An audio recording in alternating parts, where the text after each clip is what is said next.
Alright guys, welcome back to the Upgrade Randomizer Challenge and 5 times XP Challenge.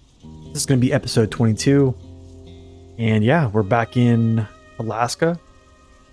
I'm going to try to knock some stuff out here in White Valley and then hopefully move over to try to get some little bit of roll of the dice for some upgrades in Pedro Bay. So let's waste no time. Let's get started.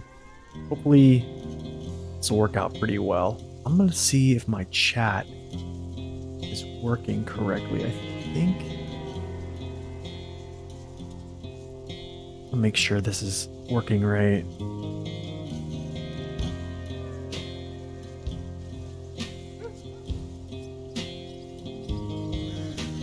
Okay, so let's go.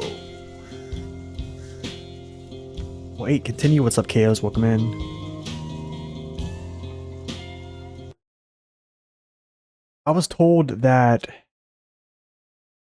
it's hard to see the chat on snow maps. So what I'm going to try to do, let me go back over to Streamlabs real quick, and then we'll get started. I just want to make sure. I thought I added an outline, like a stroke color to the outside of the white to make it somewhat easier to see.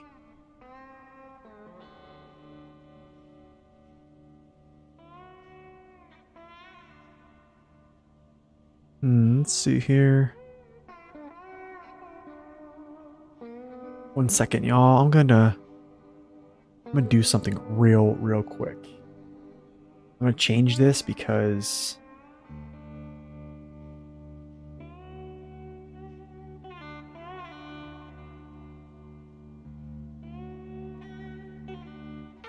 hey, okay. Need to get this outline here real quick, and then I'll need to save this. I guess I didn't save this.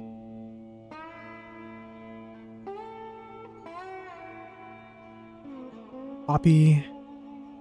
Okay, let's do this.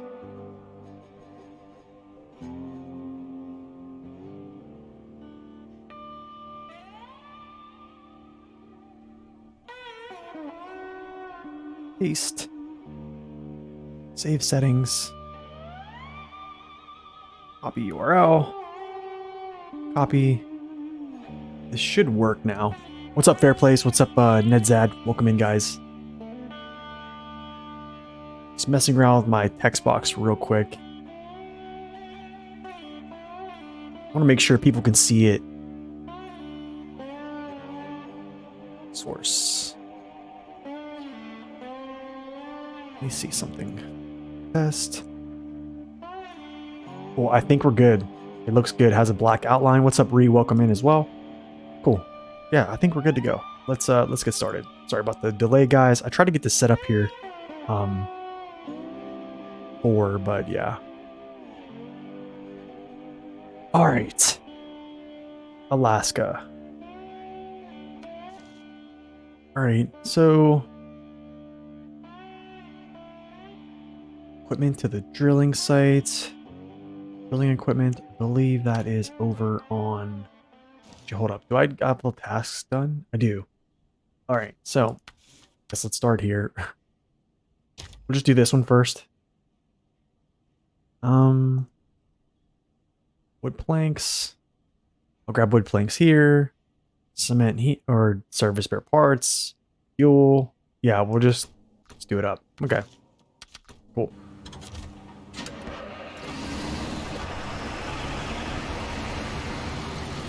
Well, welcome in, everyone. Happy Friday. Hope you're having a great day today.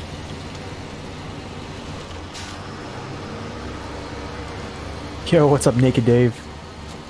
Man, I was catching up on the PTS discussion earlier, and it was just a lot to unpack there with everything that's going on. I did see your modeling display of the new dairy. I thought it looked a lot better than it did. That looked a lot better than it did, man. I think that essentially is a product of everyone in the runner community in that PTS discussion tab. really making that stuff known. Being a squeaky wheel, you know what I'm saying? So yeah, it was very generous. That's right. Whenever you said that, I actually looked at your model and you said very generous. I was like, yeah, that's exactly what I was thinking too. I can actually show this actually on stream here. So I will pull those up real quick here. Because I did save those. Because if they do not change, it's going to be really good. Go. This VLC. Why would I want to show it in VLC for? It's so dumb. Okay, whatever. We'll just do this.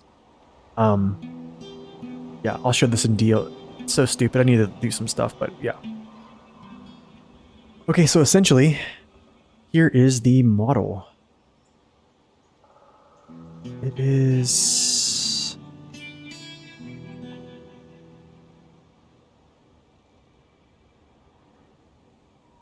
Here is the one collision model here. So this is actually updated. Does look a lot better. However, this step right here in the beneath it kind of looks strange, and it'll kind of show here. However, these hitboxes have been drastically changed, so this is really good. As you can see, they probably could have made the collision model down here. However, they even made it up here, so you actually see the suspension, these places where that would compress.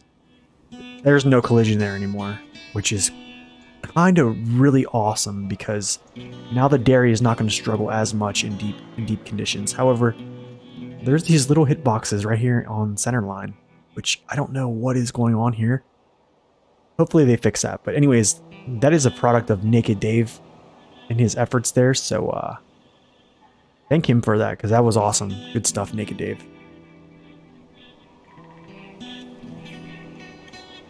Yeah, Giga Buff for sure. So also you can see the chat. I switched the chat up, guys, so where it has like a black outline.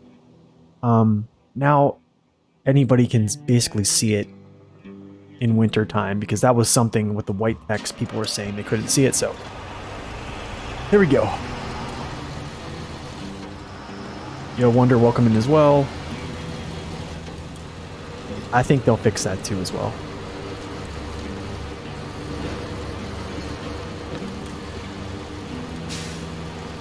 That's true, they have made some really good videos showing that.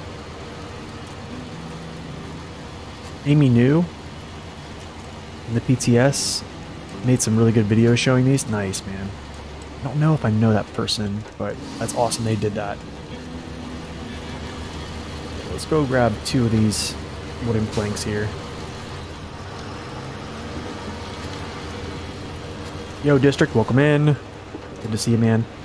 Hopefully I can get some contracts done here very quickly, and I can get over to Pedro to get some upgrades, man. I really want to hunt down the last bit here.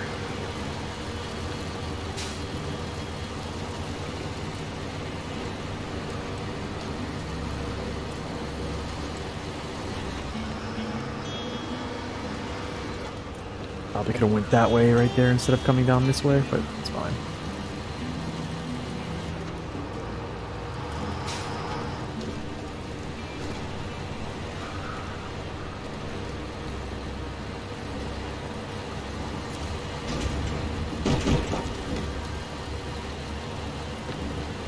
Yeah, I mean, honestly, man, you guys have been heroes.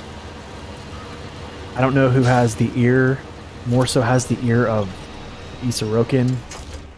I don't know if it's Next Hedge, McKillum, or you. I know, like, those are the 3 big names I see a lot. And then Amy New, I don't know if I followed them.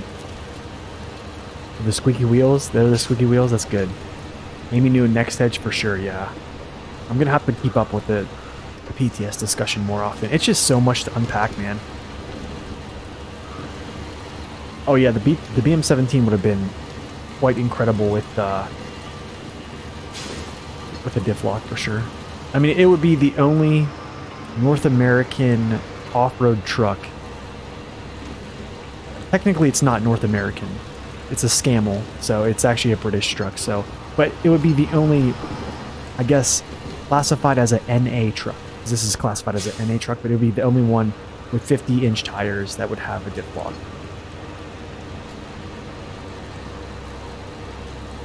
You just data mine and let others complain? You're kind of like the, what's it called? You kind of like gaslight it then.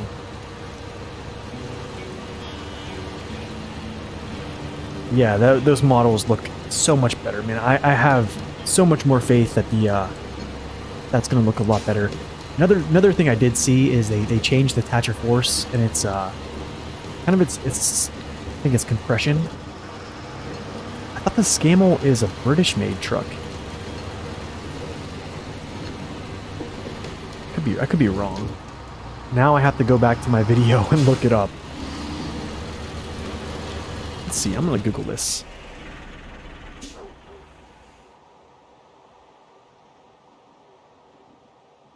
Scamel. It's a British, yeah.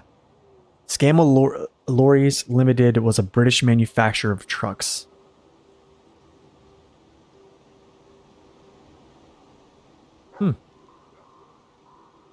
Okay.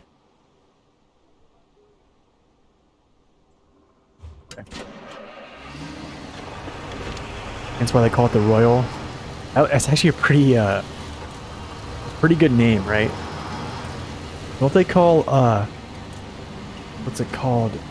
Quarter pounders in Britain? Don't they call them like a Royale with cheese or something like that? Or is that just me being a stupid American?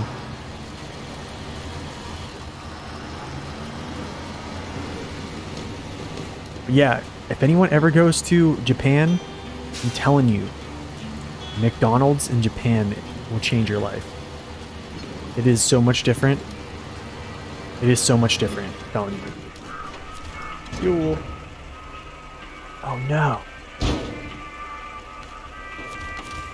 Okay, whatever. Should call it the Flip Royal. Yeah. Imagine trying to speedrun SR without flipping. I know somebody who did do speedruns on SR. But his, both of his Xboxes basically blew up in an electrical issue when a storm hit his house. So he's been kind of out of the game. I feel so bad for him. It's like he'll get so much done and completed, and then like he'll just lose his game. Polar base. Hold on a second.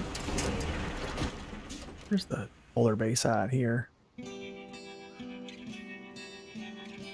Okay, cool. All right, so boom.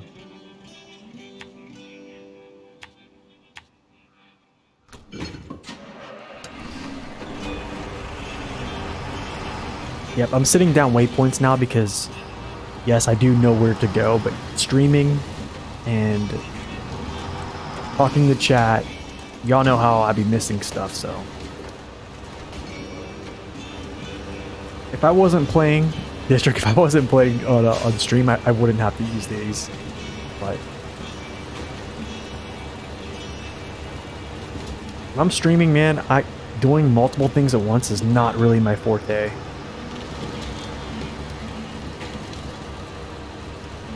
Like, I literally have... Here's how crazy it is. I don't like looking over. I have my other screen connected. And I could have chat on my other screen right now, but I actually have chat on my screen I'm looking at. So... Game is in 1080. I have a 1440p screen, so I still have space for chat, like on my other side. So...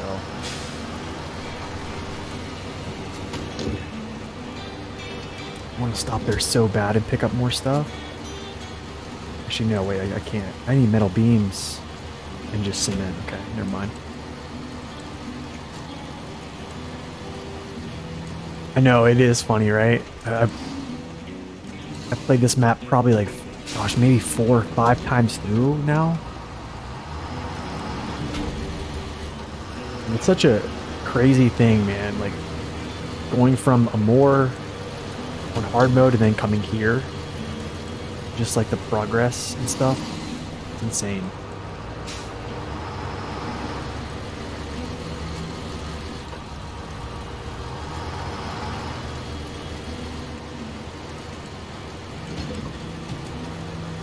Like being able to travel this fast is just kind of crazy right now. We're slogging through a moor right now. Good luck, fair plays. Good luck, man.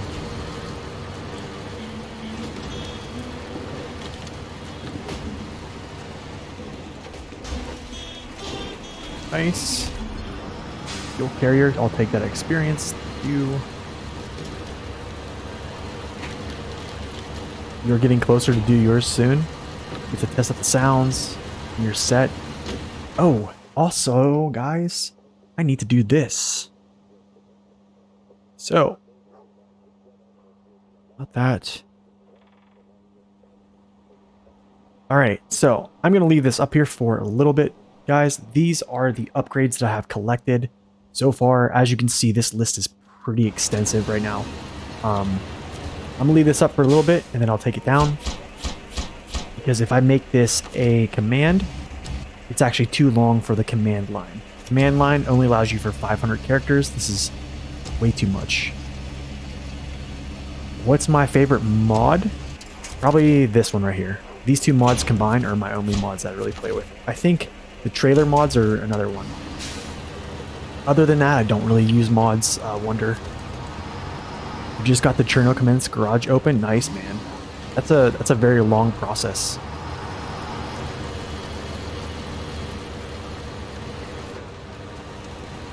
So yeah, District, you can probably do the command line thing until you get 500 characters. And then, yeah, it would just take up too much. So I'll keep this list up for a little bit and then, yeah, we'll move on. Okay, so cement is here, or yeah, cement's there. Darn, I wish I was all in one place, but we're fine. I'll go there. That would be really nice if Olsum did that. If they made, yeah, if they made a high saddle trailer, it'd be sick. Yeah, KOs, that is something. Also, I used to do that. However, just for like security concerns, I stopped doing that. I used to actually link all of my documents, like my truck ratings for my truck reviews. I used to actually have links for Google Docs and stuff like that, but I quit doing that. I think it's just too much. I don't know. For security concerns, and I don't know. Yeah, I don't really want to do that. But yes, that is a good idea though.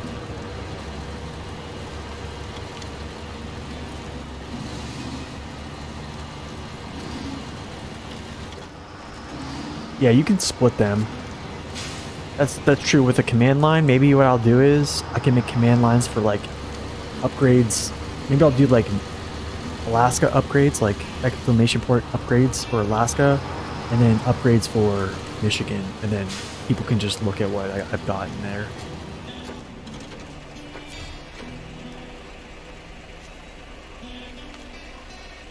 Cement.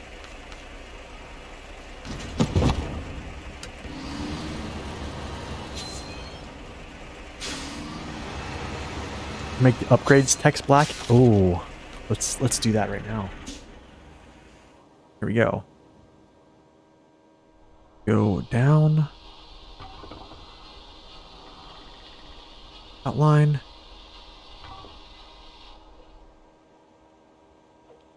Done.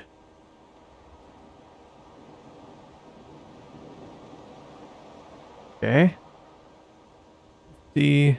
Let's make this outline a little bit bigger.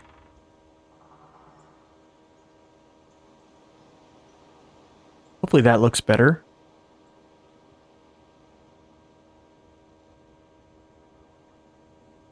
I'll leave this up there for a little bit more, probably till we complete this mission, and then we'll continue. Or make him the upgrades text black for snowy maps. Yeah, done that. There should be an Ohio map with one. Aliens abducting you? Hey man, I'm from Ohio. Go back up this way, right? Yeah, maybe I'll do that. I'll do like separate commands for upgrades in each region, I guess. I'll do like exclamation point Michigan upgrades, exclamation point Alaska upgrades, and just kind of divide them. The separate commands. I think that you can't escape Ohio.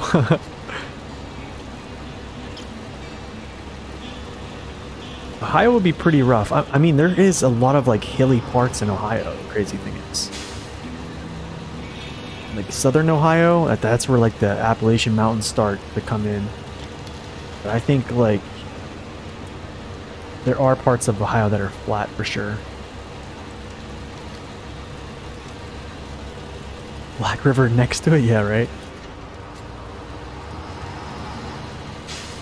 Think of all, oh, yeah, exactly, fair plays, yeah. Potholes. They would just make it all roads and then just put potholes everywhere. Just destroy your stuff. I'm gonna go this way, actually. Take the road. Go around.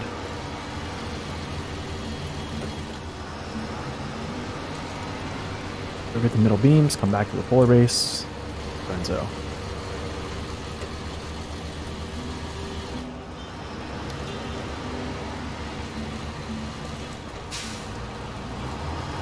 More is a drive-through. More is a drive-through, a well-developed suburbia compared to Ohio. Telling you, man, if you've ever been to Trumbull County, Ohio, the roads are terrible.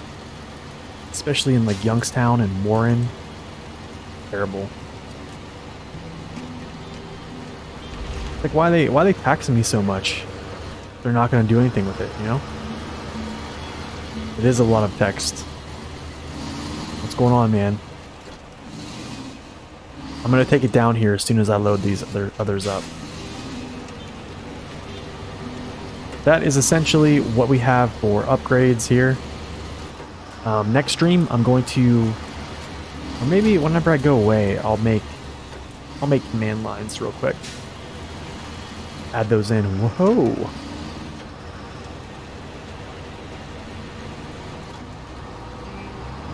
Just trying to make it so when people come in, they can see what upgrades I've gotten, just to kind of understand why I'm playing what vehicle, I guess.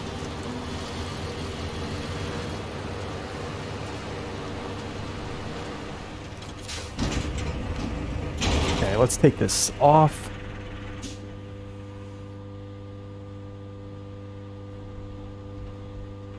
Now, I want to make this chat a little smaller, actually. No, not like that. I want to keep that up.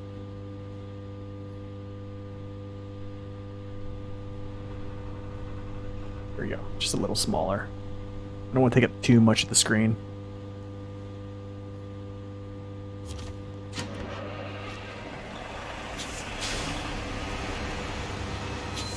You were in Tamir yesterday. You completed 2 separate tasks where you need to pick up bricks. Accidentally delivered them to each other's location. And the game counted that, so you can 100% replace all lost cargo at the warehouse. Okay, that's good news. That's good news.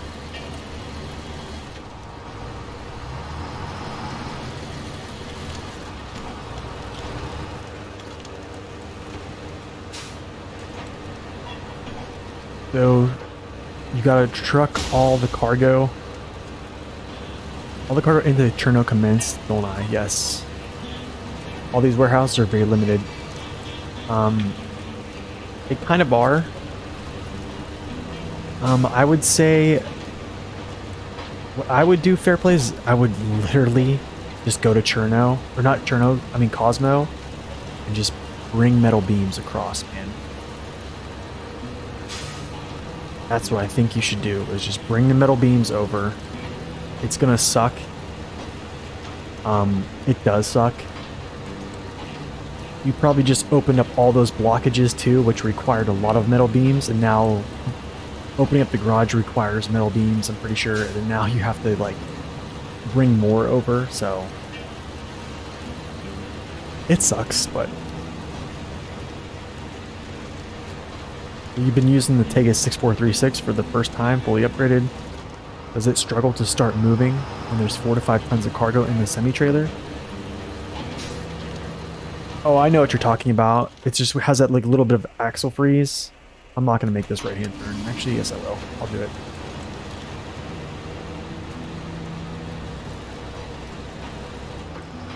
Yeah, it has that little bit of axle freeze at the beginning sometimes. But... yeah, I don't think that's too big of an issue. There's rarely any times after I get moving that it doesn't have enough power.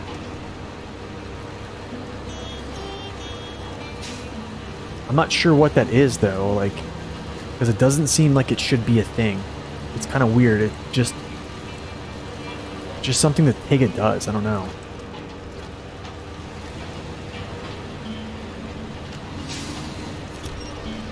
That would be a tip. I don't have angles. Balloon tires, I think they're just like situational. They're just a safe bet, honestly. Nice, level 9, let's go. The research team radioed in that everything was delivered. Thanks for the cooperation. Cool. 8,500 for the next level. Goodness, man. You find that the OHS-2 are amazing? They are. They are. Hey, OHS-2 are really good. Except if you put too much weight on them, and then they sink too much. But essentially, they're one of the only tires that can pick up speed in those conditions. Okay, so deliver to the town. Concrete blocks, small pipes, wood to the town. Copy that. We'll go do that right now. Right meow.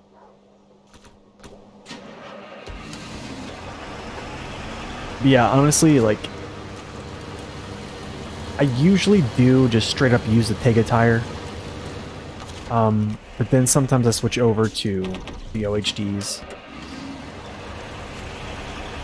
Yeah, the OHD one. I usually have those on. I especially love it when on a moor right now I can do OHD one chained. And yeah, it's pretty nice. It does feel weird not using the balloons, that's true. It does kind of feel odd. So I feel like the Tega looked so much different without the balloons on. Like usually, like every time we see the Tega anywhere, it's like big massive balloon tires on it, right?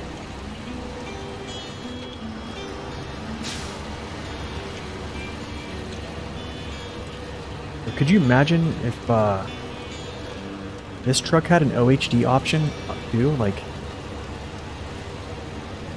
that'd be a sick upgrade. Kind of like the 1430 got the OHDs. See a huge come up, bro.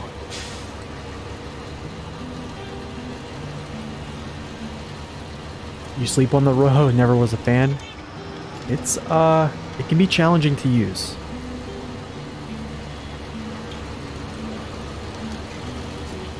I probably wouldn't be driving around with a raised suspension right now if I wasn't having a trailer.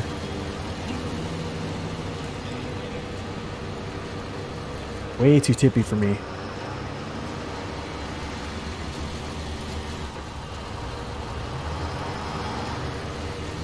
Okay, what do we have here? Two concrete blocks.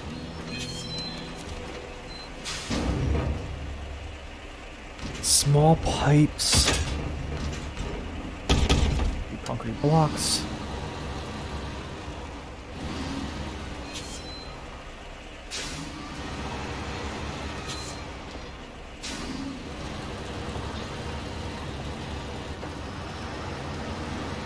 Yeah, I understand that. Or more, I think it's like gloves off, man. Just do what you gotta do.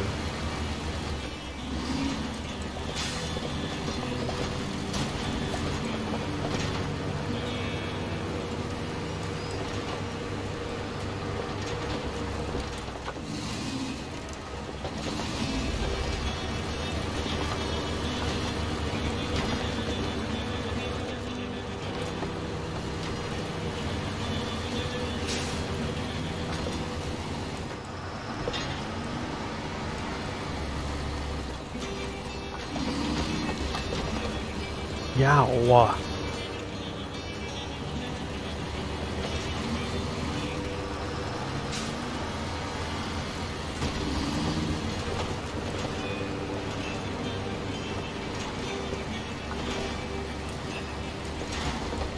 You know what I probably could be doing is like using a Transtar here or something like that. 'Cause if you do recall, the two highway trucks that I have currently that don't have all-wheel drive or diff lock have no restrictions on tires. And they both currently can use the, I think the UOD2s. And one has a race suspension. And the other one has its upgraded engine. So there is some flexibility.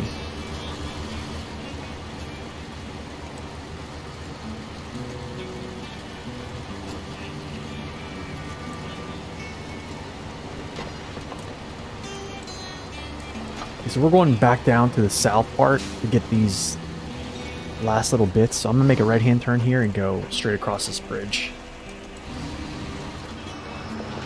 And then just head straight south. Swing by the garage, drop this off at the town, grab those other two.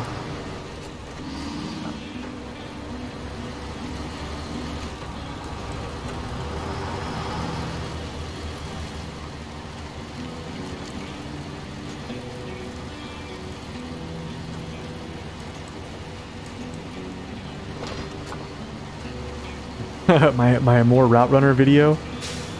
Insert chef's kiss emoji.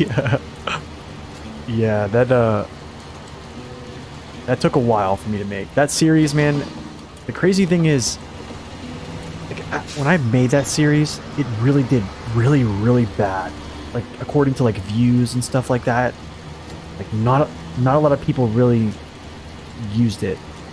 I mean, yet the developers actually like gave it a shout out on the Discord channel, but not a lot of people used it. What's up, Johnny?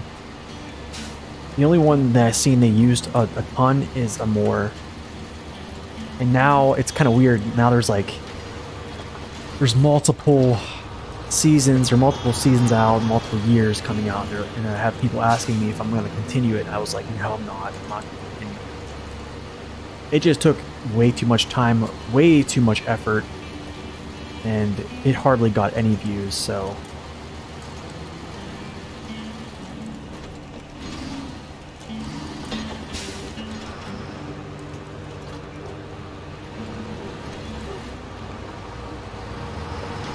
So yeah, I mean, the crazy thing is, and even to make that, I essentially have to drive around a lot. You know what I'm saying? Go to a bunch of places and scout out all the roads, and then actively like kind of like color code those.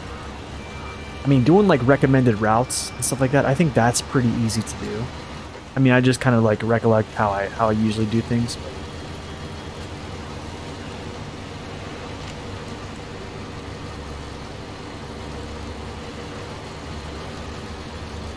Oh, I see what you're talking about, yeah.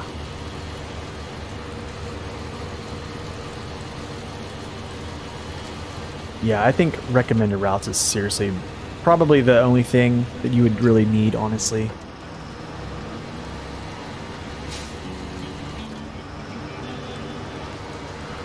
But yeah, the thing is, I had fun making those because it was like something different. No one ever did it before. And, you know, think in my head, the crazy thing is like when you think something is gonna like really catch on and people are gonna like, it's weird thing, and then they really don't. Like things like that really doesn't catch on. Actually, hold on. Let me see if I need to grab some stuff here. On supplies, no. Blackbird, no. Okay.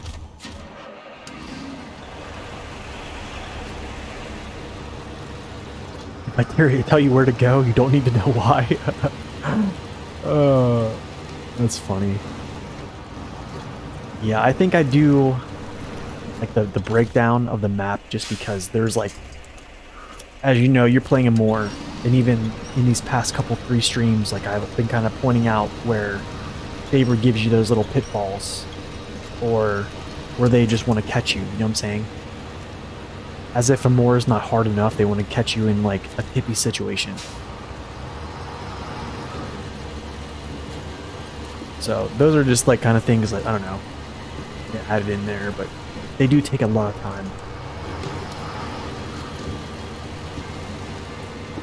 I mean, I'll think about it. Maybe I could just kind of mend it and make just a recommended routes type thing. Probably should look at the analytics and see where people are mostly watching on those videos.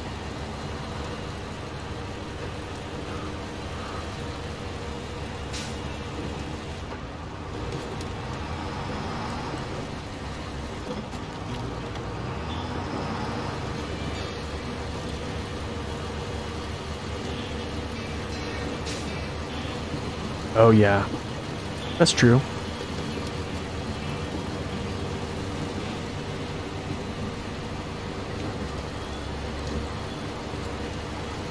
Yeah, that's where Cosmo is kind of tough. Getting past that broken ice where the ice falls through. There's a certain way you can get up onto that ice shelf. It's kind of bad, you know what I mean? Aegis, no garage, right? No commands, yeah. Resources. Not a moment too soon. It might take them a bit of time to get the water running again, but we did our part. Thank you. Cool. Alright, so let's see what else we have. Far away. Can't do that. Cargo apocalypse, can't do that. We haven't done that. Haven't done the super order. Okay. Drilling equipment, I might have to just do this.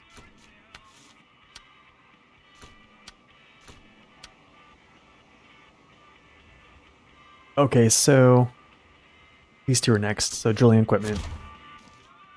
Sweet. So this is going to be, I believe it's in Mountain River. Yeah. Okay, let's go.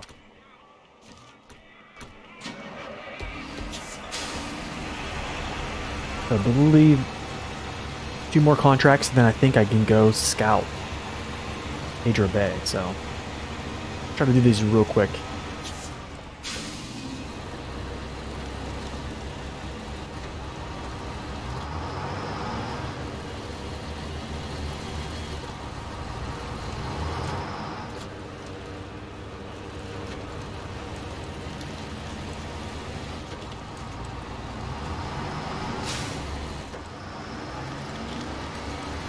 That's pretty much what you did? Yeah. The only thing is, I think in my head, when I was making those videos, I was like, okay, I mean, you probably could just say, hey, this is a good route to go. I recommend doing this. But it's like, people like me would be like, why are you recommending this route? Why is this the best route? And I think the analytical part of that video kind of answers that. Because you kind of understand, like, these are bad places to go, or there's all these like little areas that kind of get you caught up. So this is a better route, and that's like kind of like the video was meant to like build off of itself. Gives you the information, and then gives you what's recommended. Because like, also, another thing is like, when you're making a video, it's like, why should people just trust your word if you're not presenting anything, any type of information? Do you see what I'm saying? It's like me telling you to do something, but you have no clue. Like, what information am I giving you to back that up? That it's a good move to go that way.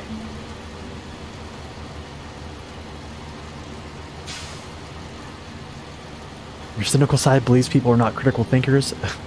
I guess.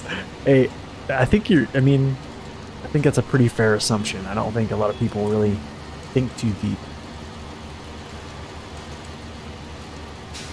And that's why a lot of people just say, hey, what is the best vehicle in the game? What can I just do to get the best vehicle to just plow through this? I mean, I think I really like when people are like, hey man, like, how do I do this? Or like any little tips about this stuff. Or I see people that, you know, resist going and getting the most amazing vehicles in the game just to like say I did it. You know what I mean?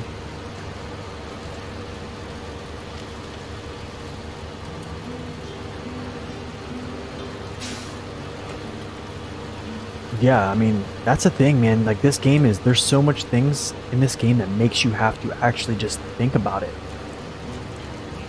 Like, everything is pretty much a puzzle.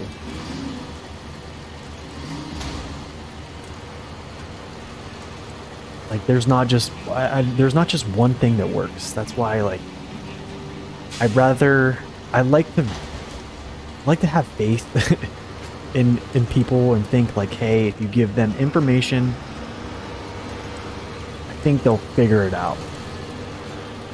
Rather than just like ramming down their throat, hey, this is what you should do. I think what I ram down people's throats is what I just said. Honestly, I think I do that a little bit too much. I'm like, yeah, I think, yeah, exactly. Players will optimize for fun. Yeah, essentially that's what they'll do when it boils down to it.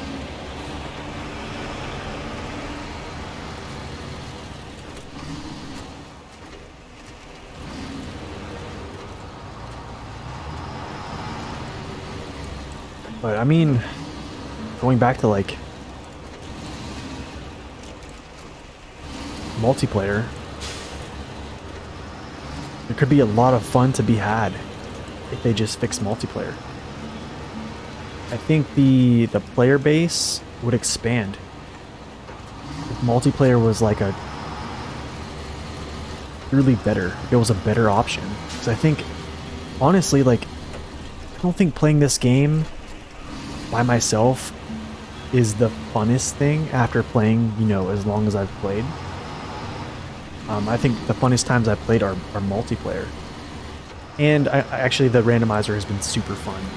I've actually been having a lot of fun in Amora lately too, but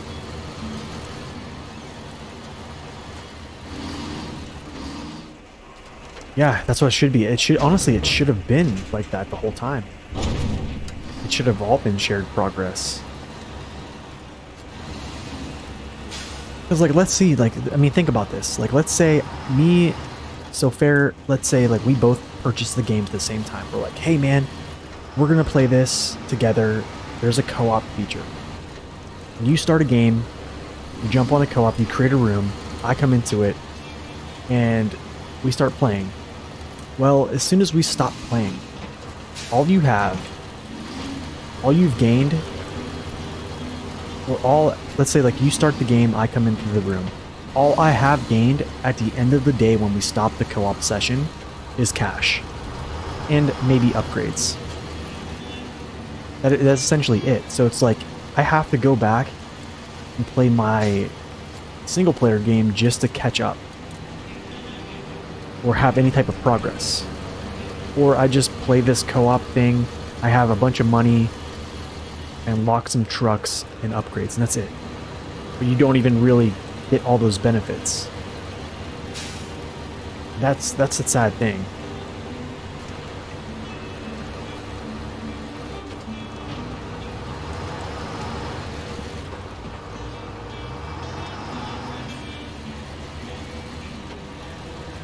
Yeah, I'm staying over here because I can't get up this hill without touching on some of the snow here.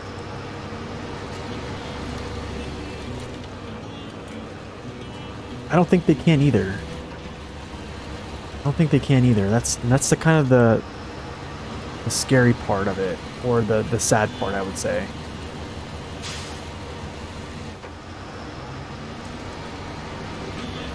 Yeah, I don't know.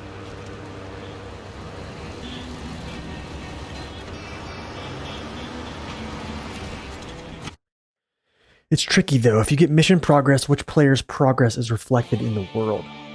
I would just say they share both. I think the only way they can make co-op work is it would have to be an online server where the progress is only stored. The only way it's saved is on an online server. Like you can't play your save. Your multiplayer save can only be played in a multiplayer setting. But yeah, the only thing is, like, what if I want to play with somebody else in a multiplayer setting? You know what I'm saying? And then you're gonna have two different save files that are two different progress. I don't know. I don't know how you'd work that out.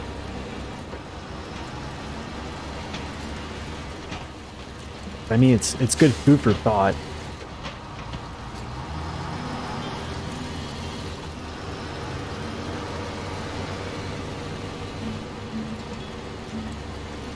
Yeah, that's true. That's true, Dave. That is true.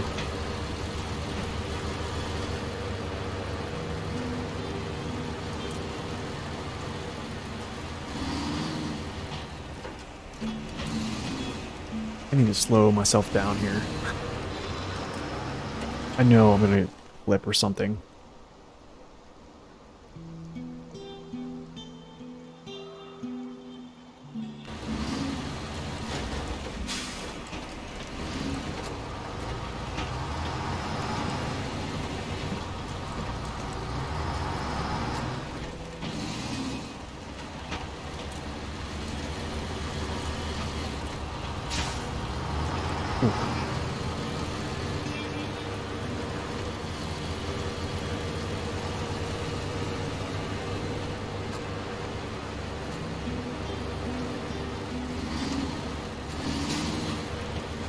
So Grounded is a survival game, manages to maintain player inventory and stats while simultaneously saving world state and object placement. I don't know. I mean, maybe it's... I don't know. Maybe the current platform is unable to do stuff like that. I don't know. But, however... Oh, shoot. Yeah, that would have been a tip.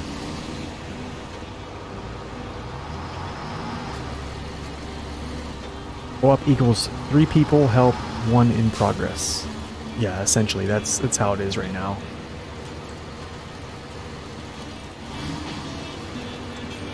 Welcome in, Lucker, by the way. At what point will you get chain tires? Ooh, that's a good question, Johnny. That's a very good question. I think it's 12. Might be 11.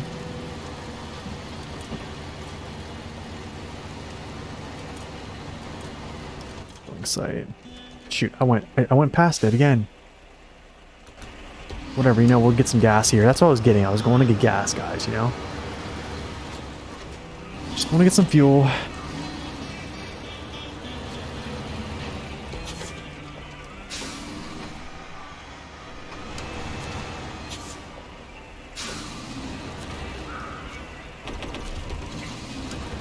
I know, right? I think I am getting old. I don't know. Definitely ain't getting younger, that's for sure. Well, the thing is, like, the SnowRunner community at large is, like, most people want to help somebody out. You know what I'm saying? It's not a competitive game.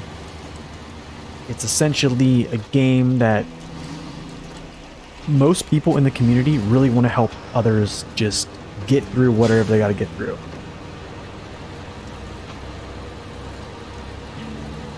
That's why I think co-op like that and that what I just explained would be awesome, because essentially, like, I don't know, it would eliminate people coming into my game and just like doing everything for me. They would have to come in and struggle it out with me instead of like bringing in, you know, their huge fully upgraded trucks to my vehicles or my game where I just unlocked the Fleetstar or something like that, right?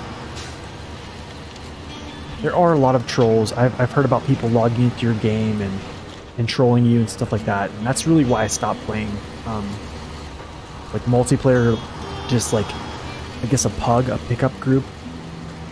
If that is even a thing in SnowRunner.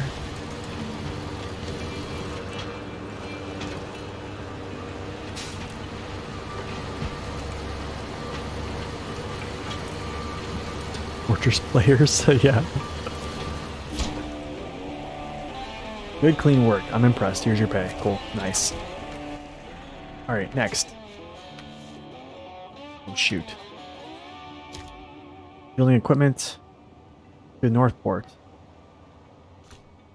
Supply crates. Sawmill. Consumables to the sawmill. Actually, we'll do this right now. Yeah, we'll do this. Go to the aerodrome. Sawmill.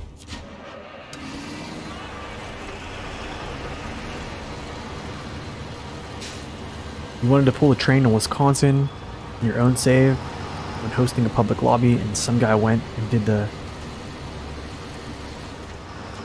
despite me asking him not to. Yeah, that's what I'm saying, man. It's like you can't control what other people do in your game. There's no way to communicate with them unless you have like a Discord. There's no chat box. That's why, I don't know.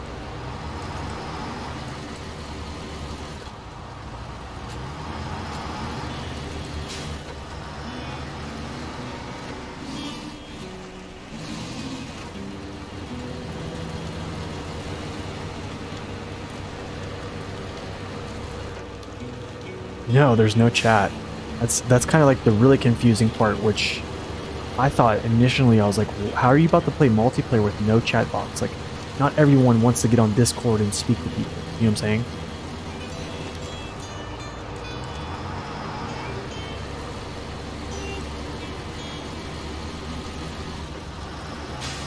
Yeah, I see what you're saying, Dave. Yeah. It lives on a server only, yeah. That's the issue, though. I don't think they'd ever let it live on the server. Even if they have capability to do that. Honestly, I have no clue if they do or they don't. I just think it would... I think it would grow the player base, to be quite honest. Like, I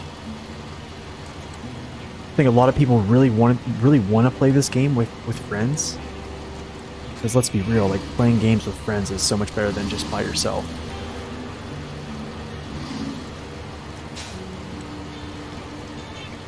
Yeah, it would cost them money. Those servers, yes, that's true. Well, I mean, you could charge people, like, I don't know, like $1 a month. Think about how many people would do that. Yeah, I'm not playing with friends now, that's true.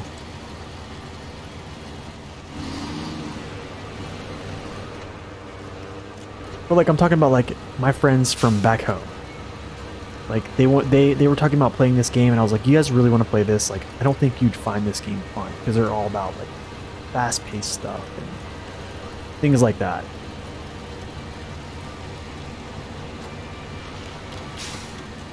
Theoretically,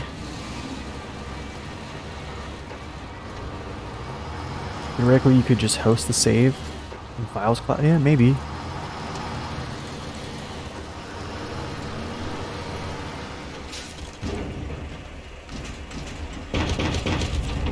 Oops. Can't forget the fourth, right?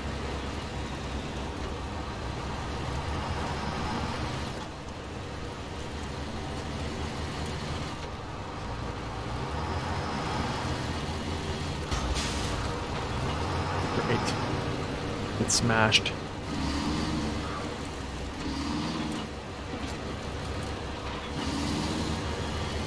But the thing is, the problem with playing with friends too is like availability. Another thing is like availability. Like not everyone is available at the same time. So like now if I have a farther save on multiplayer than I do single player, it's like, why would I want to play single player if I have a better save on multiplayer, but I can't play it right now because we're not available to play.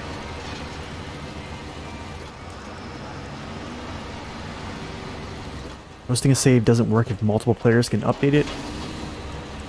You get conflicting updates. Oh, I see.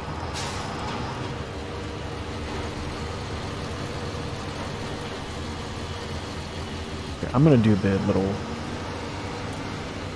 Actually, I don't know. I might just go through up here. This is gonna suck. You know what? We're just gonna go dive right in here.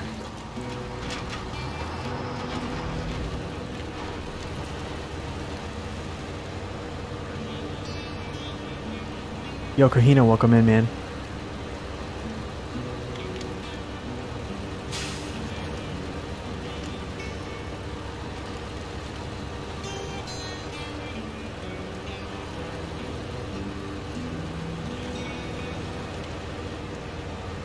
Yeah, I don't know. It's a very interesting topic, honestly.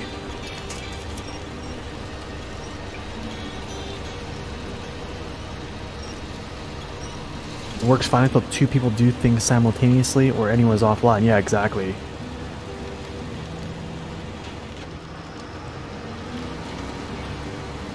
Snowstorm on Go Home Friday.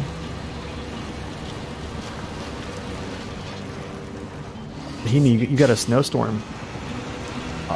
Honestly, I got a dusting here. It wasn't bad. It's just cold.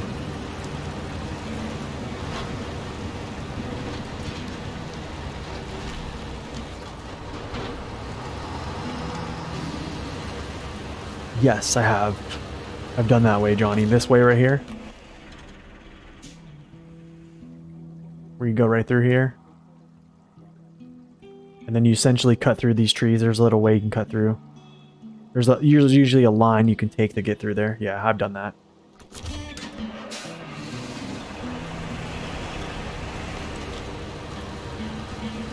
Oh, Erie, PA? You know what the crazy thing is about Erie, PA? They didn't... Erie, PA is the place where... What was that? What was that, that lady that killed her boyfriend? She, like, they tried to create, like, a bank heist. And they tied a bomb to this guy. And the bomb actually went off. And then there's, like, it's actually on Netflix. I think her name was, like, Marjorie Deal. It's called Evil Genius. That's what it's called, Evil Genius. That is a crazy documentary, man. Like, insane. Man, all-terrain tires, let's go. I guess not. Spoke too soon.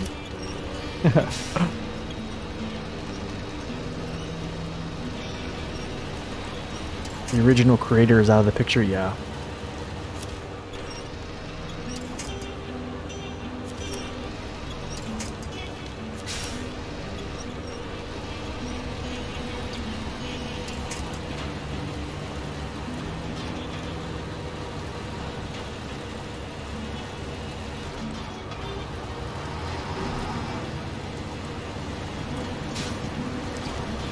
Lots of cool features.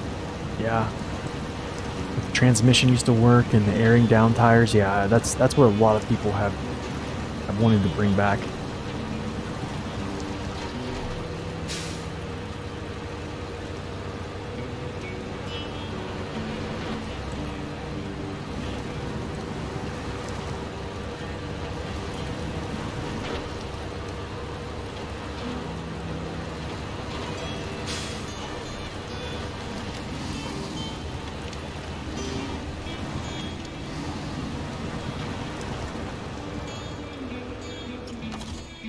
Oh, this stupid branch, man.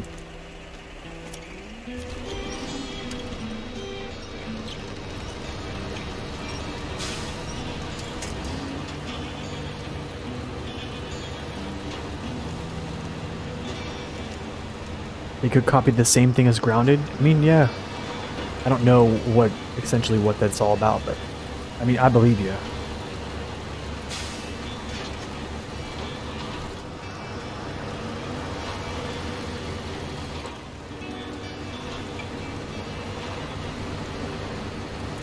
Oh, shoot. There's a task here that I haven't completed yet. Oh my goodness. Did I forget about this? Because I haven't been here.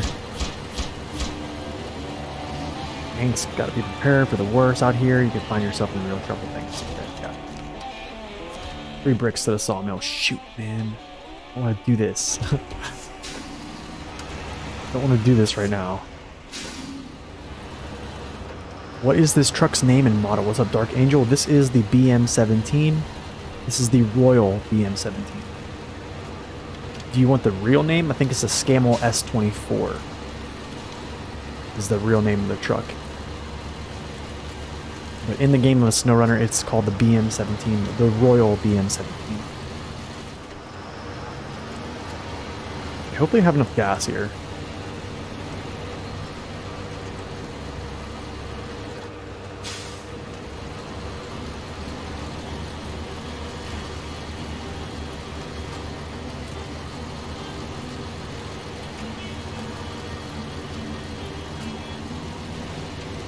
Oh, that could have been bad.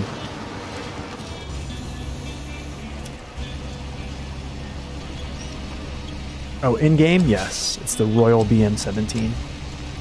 It's actually found here in Alaska on Northport.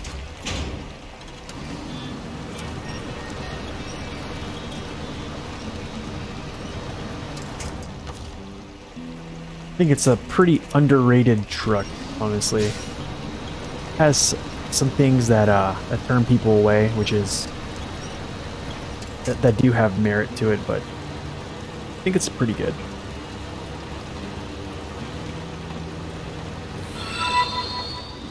Oh goodness, goodness, man. Dark Angel, thank you for that follow, by the way. Appreciate it, man.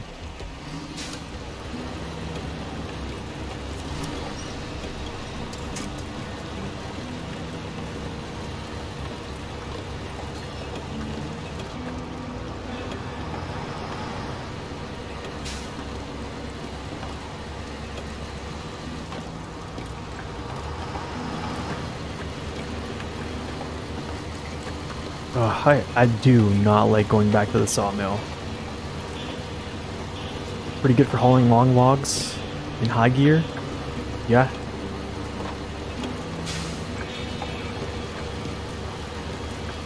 Honestly, anything that can give it balance is great.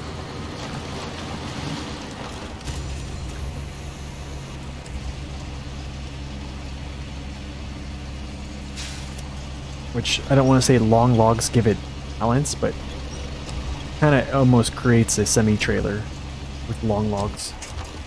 So, let me give you a little bit of counterbalance there.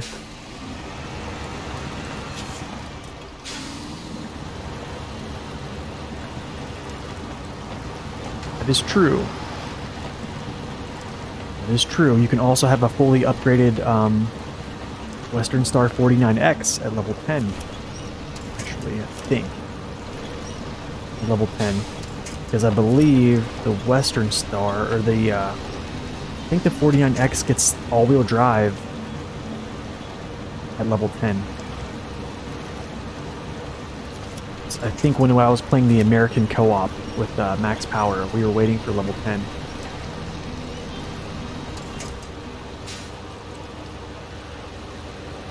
So yeah, you can upgrade the Western Star much earlier.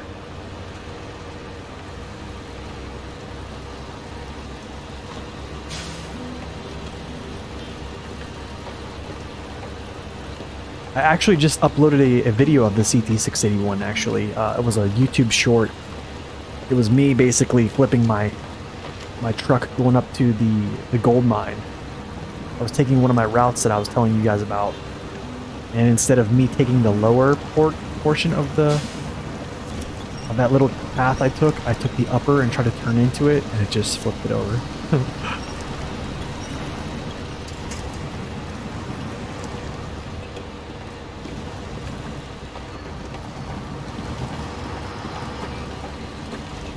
You think the best thing about this current one is the experience progression? Yeah, I think that's a big part too.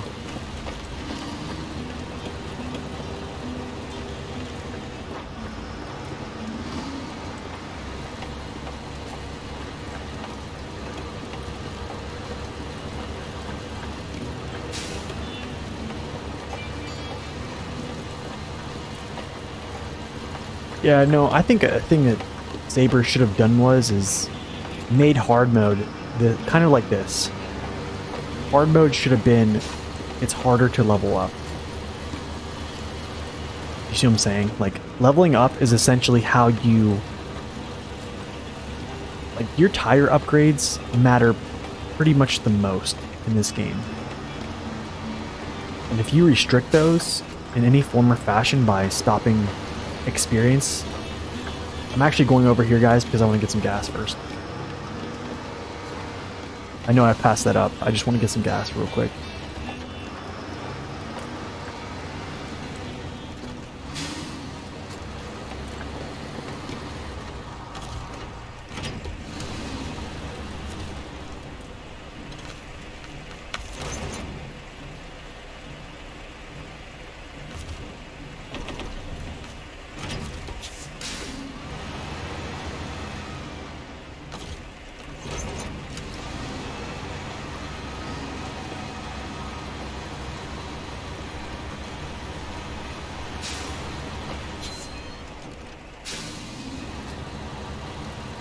But the thing, yeah, they added new ranks for the new trucks. Yes, that's true. That's true. I think, yeah, I don't know.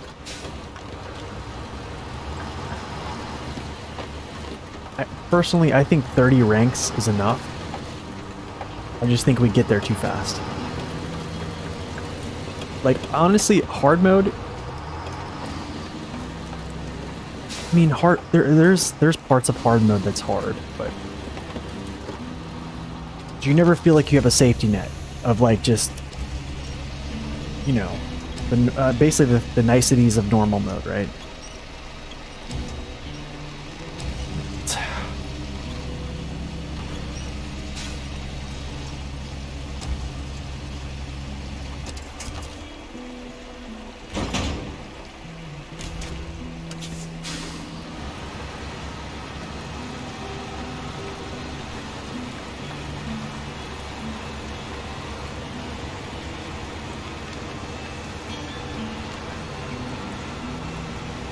Okay, now let's go back to Sawmill.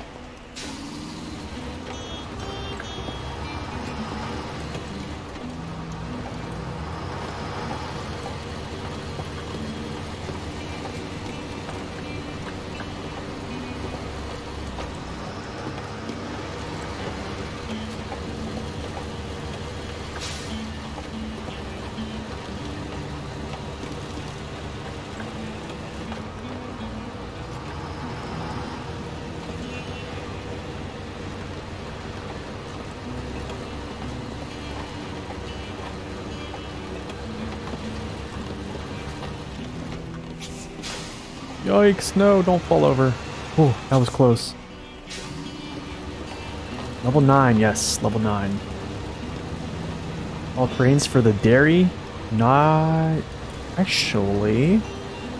We can do that. Let me get back to the garage. I'll get the dairy out. We'll put the Allterrains on it. We'll play with the dairy for a little bit.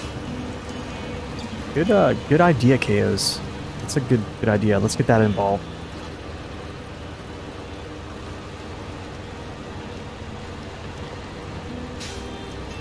I mean, my issue with ranks is that you're maxed out halfway through Alaska. I know I was. I was level 30. Shoot, this is not going to be fun. I don't know if I'm able to get through this. Hopefully I can.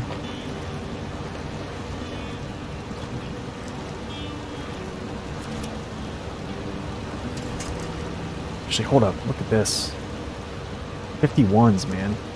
51's BM17, I guess.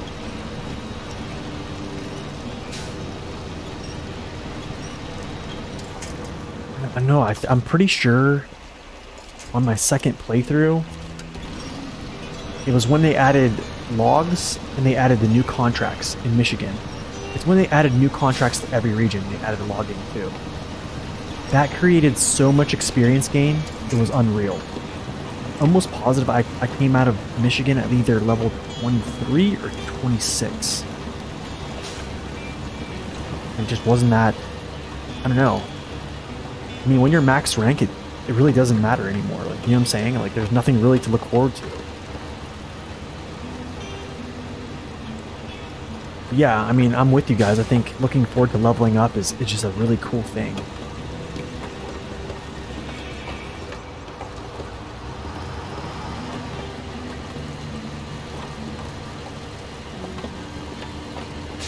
Yeah, like whenever I heard about hard mode coming out, I really expected the developers to do something more along the lines of just making the game a little bit harder to do, level up, to get upgrades, stuff like that, you know what I mean? Not just like a money game.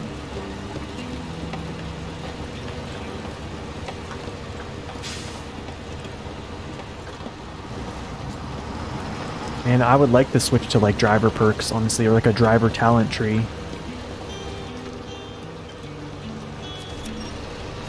Where you can choose certain things, but you know, you can't have everything.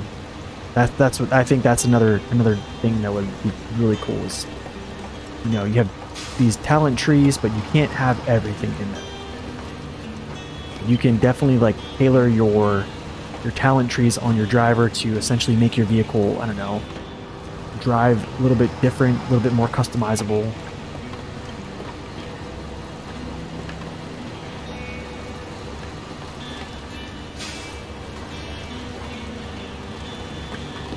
That's true. That'd be a good one too. I mean, they could have so many things.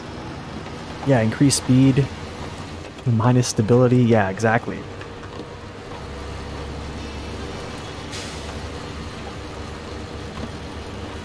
I might just recover this, honestly. I might delete this trailer and recover just to get back quick.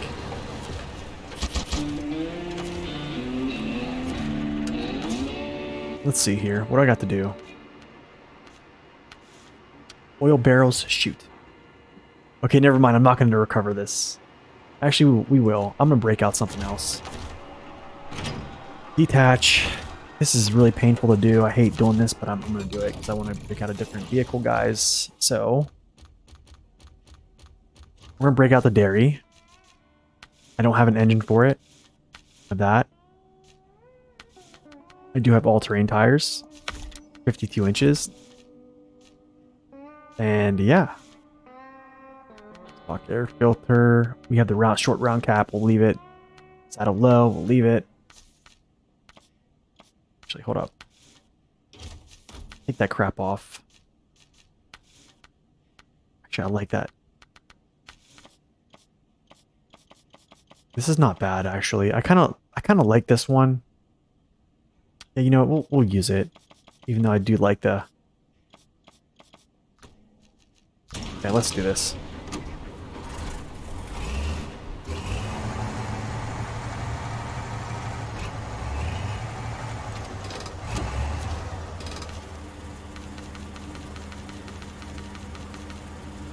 Oh, yes. Oh, wait a second. Hold on. Let me see if I can jackknife this thing. Oh, yeah. Okay, we're fine. That'll work. So if any of y'all are old enough on the game to remember, this vehicle didn't have diff lock at all in prior versions of this game. Or prior seasons, and then they gave it always on diff, which is super awesome, by the way. Here's another vehicle I think would do for a nice little engine upgrade. Like, why didn't they give this vehicle the same engine that the new dairy got? I don't know, maybe it's like an older model and they didn't want to do that, or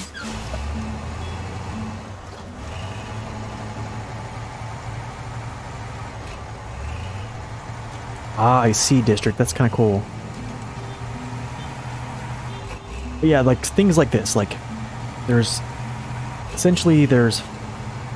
I don't know. You just make. I'd have to actually like draw this up to show you guys like what I would think about making like different skills or like driver perks that would be completely customizable, completely like different for each driver, because it would be based upon like what you want to do. So if you wanted to like min-max things, you could essentially do that.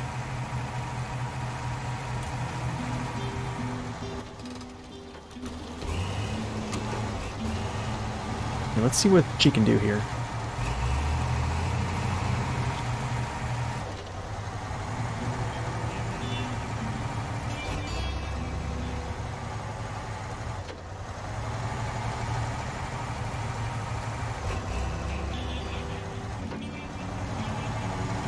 You wish you, like that would be like a driver perk, I guess, but it would be, I don't know. For that one, I would have to say that's a very strong perk. Okay, do you see what I'm saying? Like, be able to turn on diff lock outside of low gear. That is like one of the strongest perks that you could pretty much ever have, right? I don't know if I would even add that one in. I would say you could do that for like a small period of time, maybe.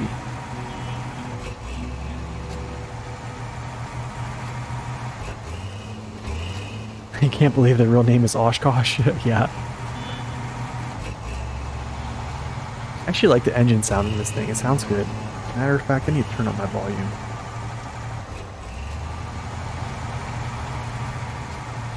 You can do that in your real truck. I mean, but the thing is, like, for game balancing purposes. You know, wait, oil barrels. Ooh. Okay, we have oil barrels.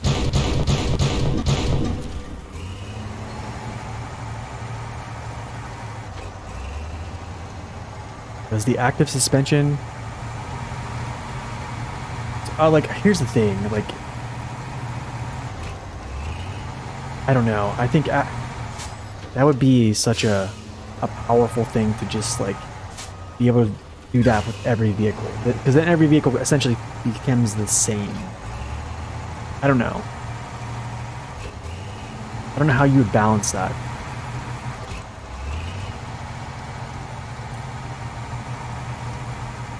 How is it any different than always on diff lock? Well, it's not different. It just, you're making more trucks the same, I guess.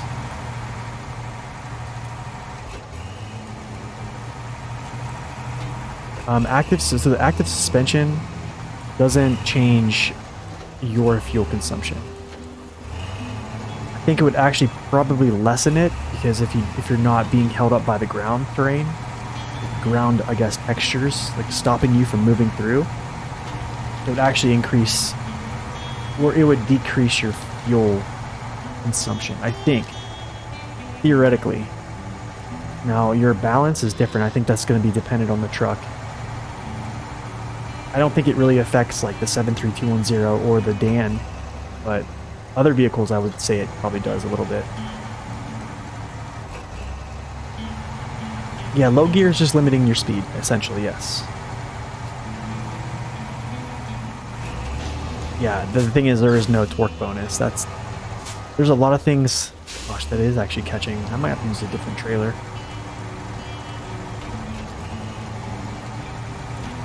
But the thing is, like, I understand your logic, but... essentially, you would make every vehicle super strong. Like, I'm more or less thinking about having subtle things that change things, like small percentage, give you like a small percentage of performance, not like something that give you just insane performance.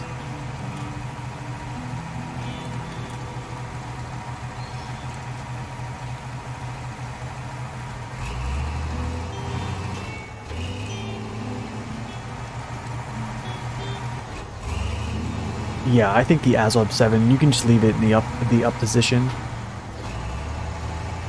Well, if you think about it, low torques have slower tire rotation. That is true. Oh, I see. That's how maybe that's how they're representing that then. Mardag. Welcome in, by the way. I mean, honestly, I'm okay with low gears. Like, I love low gears.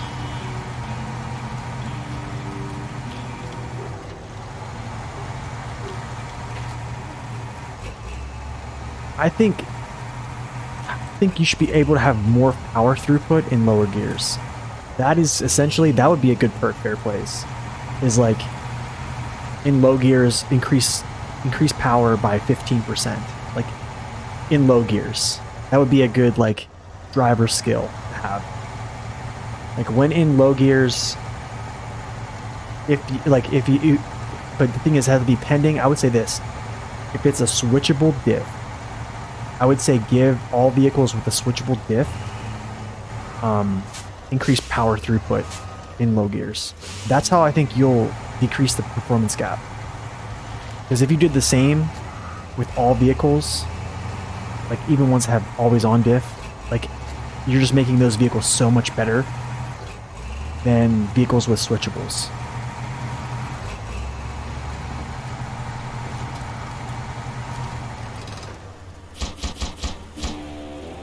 Great work. Got to keep the cogs turning, you know. Time is money. Got it.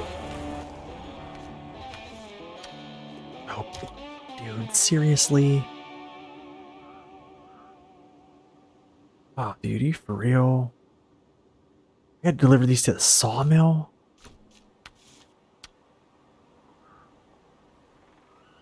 Yuck, dude. Okay, so I think we'll go do this real quick.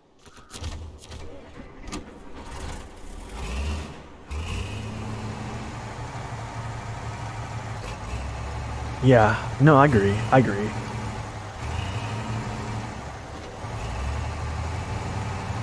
So, I mean, like, what we can all agree on is SnowRunner is not a good representation of reality. Especially this. Here's a C130. Here's a C130 Hercules. But it's missing 2 props. So,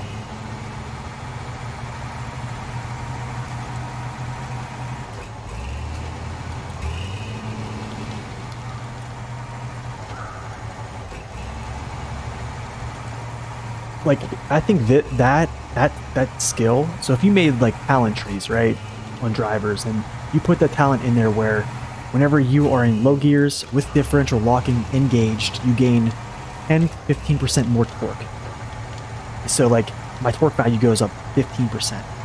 But the thing is, there's a restriction only for switchable vehicles with switchable features. Have a switchable diff lock. Now that would, so essentially, that would actually make vehicles that have low power, like the Kodiak, like the Freightliner 114 SD, that would make them matter a little bit more. You see what I'm saying? Because then, like, yes, they can't, like, pull a ton of weight, but then you can depend upon them to actually pull more weight when they are in low gear. So it kind of like rewards a slower paced gameplay, I guess, a little bit. But then, like, the trucks that don't that have always on features, they stay the same. There's other, you can make other perks to help those things out too. So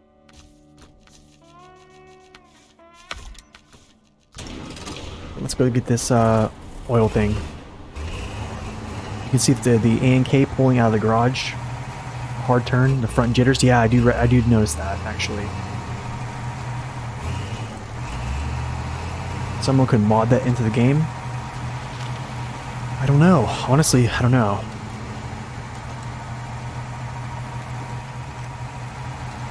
So, like, that's something I would put in, like, aside from like, for every mission there would be experience for the ranks. I would cut down the experience that you could gain from missions drastically to make the game harder in hard mode. And then I would add a separate experience point for, like, maybe driver prestige. It'd be called, like, driver prestige or something like that, or driver experience. And that's where I would create the talent trees, which I would try to create, like, maybe 20 talents. Make them, some talents have prerequisites that have to have other talents.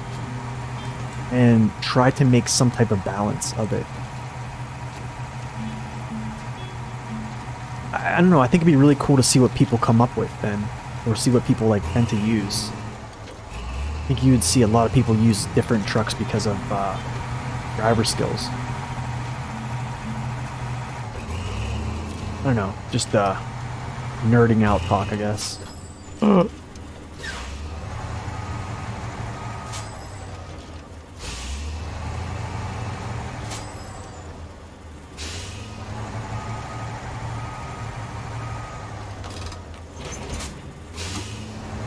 Do this. Since we're on the road.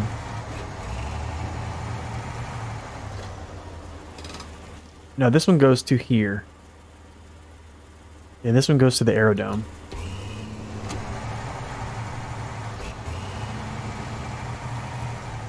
Come on, Chaos, you're scaring me, man. You're scaring me.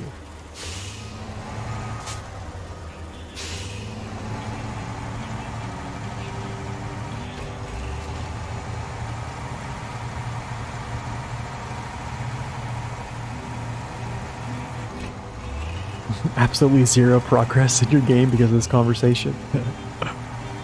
Sorry, man. We get going on these tangents, man, and that...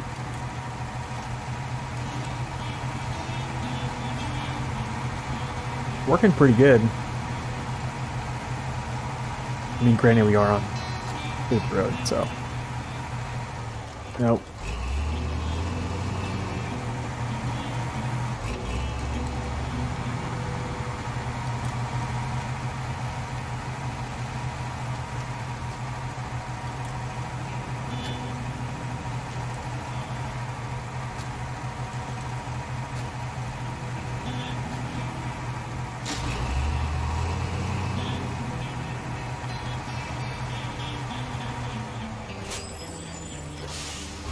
Oh, no, I don't think I want to go that way. I think I'll just go up here and go through. I'll turn in this little area.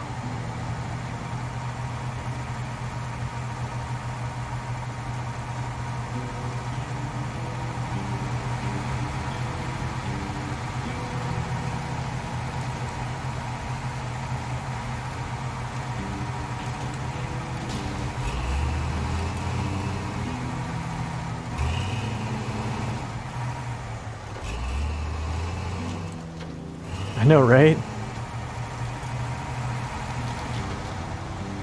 I just wanted some bump up, a little bit of ground clearance there so I don't catch anything. Yeah, that'd be nice to do rock crawling a little bit better for sure.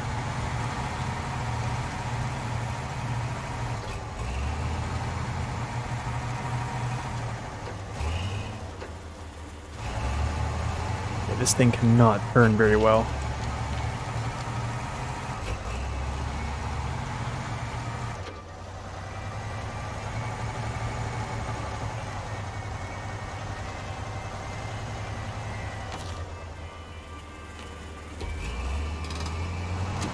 There we go. Rock crawling is a lot of fun, that's for sure. Especially when you're not flipping over.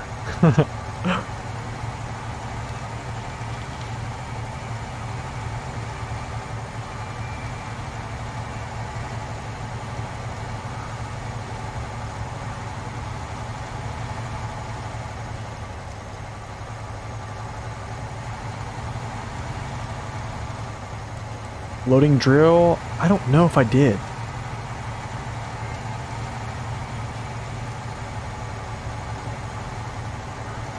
Oh yes, I did, I think. That's the one where you pull it from Mountain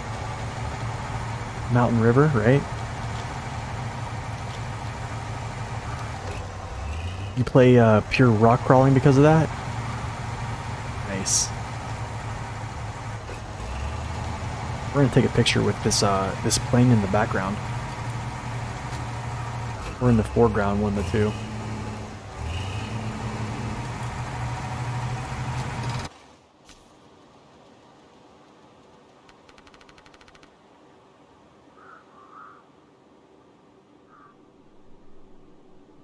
Ugh. Not really a good photo, I guess, but I guess we'll take it. Doesn't look that good. Kinda sucks, but that's true. Next video thumbnail. Gotta take it while it's happening, you know?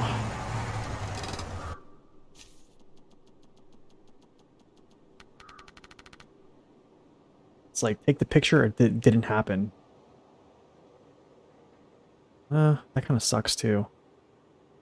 That kind of sucks too. I don't know.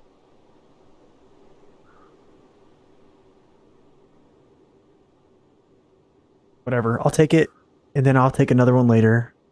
See how it looks. Too picky about this stuff. 3194.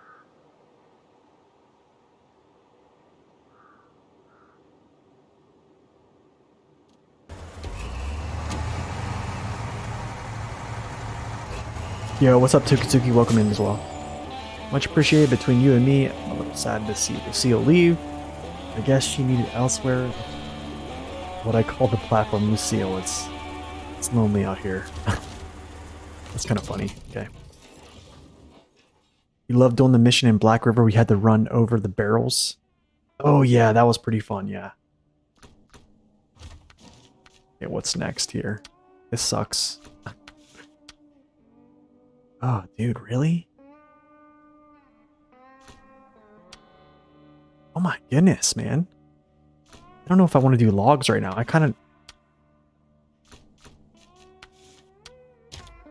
guess I kind of have to, don't I?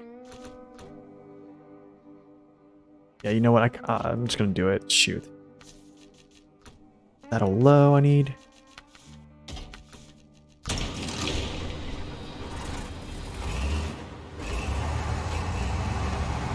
All right.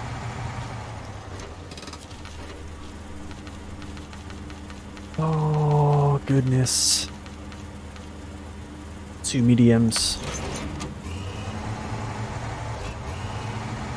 You don't recall Bob Ross painting selfies. Oh, man.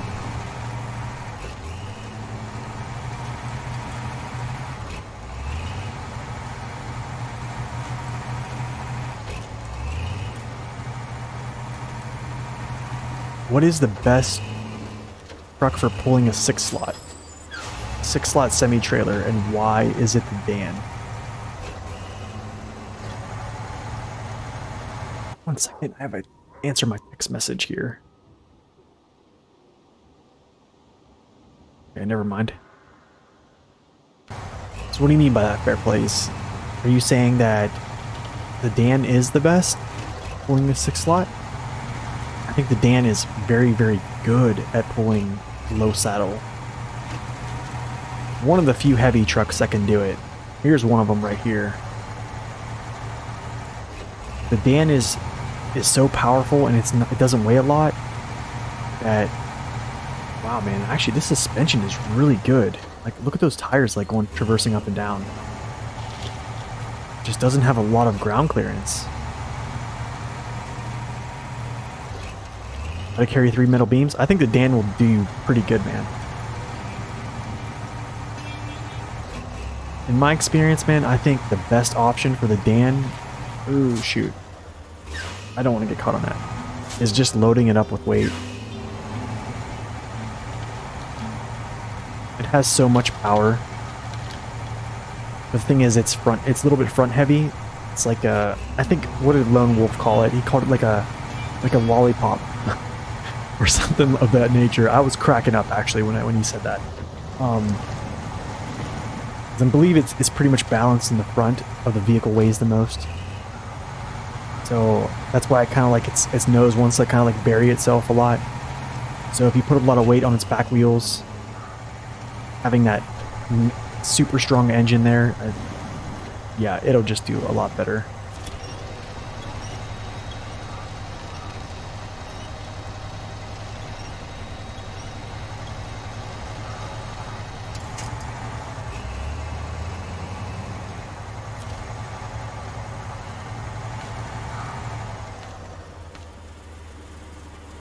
What?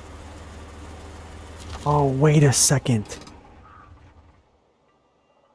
Oh, you idiot. This is from not doing your homework. This is from not doing your homework, guys. But you know what? I'm gonna leave this here. I'm gonna leave that here. Actually, shoot, why did I do that? I don't know why I did that. That was so dumb.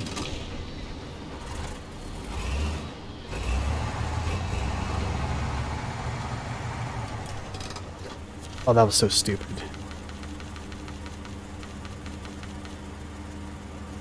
Medium logs. That was so dumb. Okay, mediums are up there. Goodness. What a dumb move. Do I play any games besides this? Yes, I do. I play a little bit of World of Warcraft here and there. Play Shaman, Healer, or Arena on World of Warcraft. I actually just started playing World of Warships. I haven't decided to start streaming that yet because I'm really not good. I used to be really good at that game, but I'm not so much anymore. What's the best truck for pulling heavy trailers, and why is it the Kolob?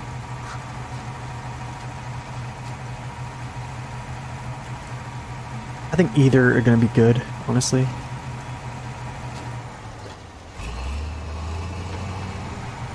Even though I know that the long nose Kolob is like super hard to flip over.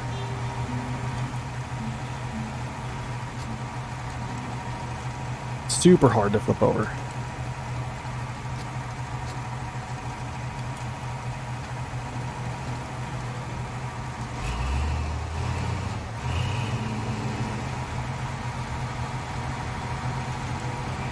Like I almost want to jump over to my save file and go to an area and just show you guys how hard it is to flip over.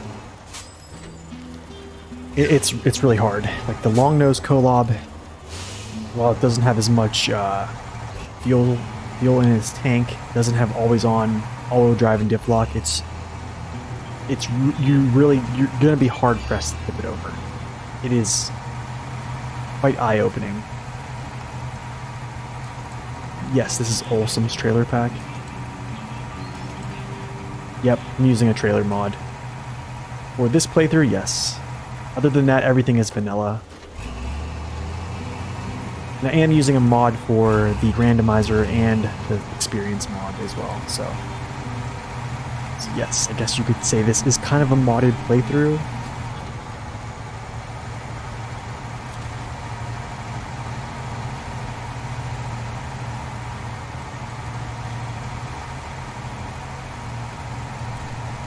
Yeah, I like that too. They are kind of common sense trailers. I think this should be common sense, honestly.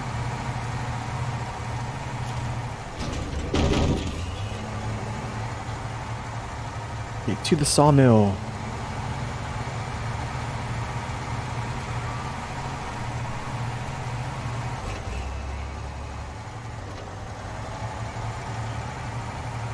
Okay, let's see if it can go through this deep stuff here. All-terrain tires. Yeah, that's a true thing. They do exist in real life. I see these all the time. I don't know about the tires per se. You know what I'm saying? I don't know if those are the same tires on there, but yes, I've definitely seen these trailers.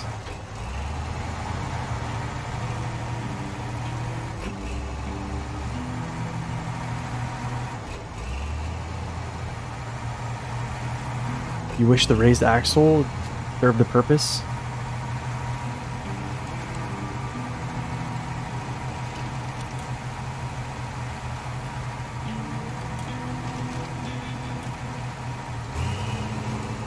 Like an all-wheel drive P12? The P12 does have all-wheel drive. Yeah, the P12 does have all-wheel drive. You mean the P16, right?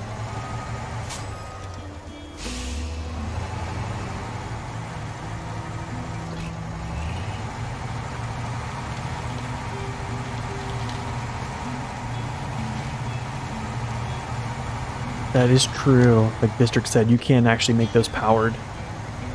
P512 maybe? I think they don't do that because of balancing.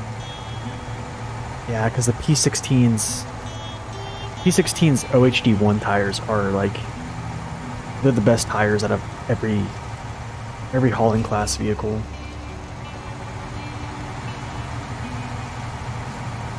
All wheels came from Mudrunner American DLC? Oh. Never knew that.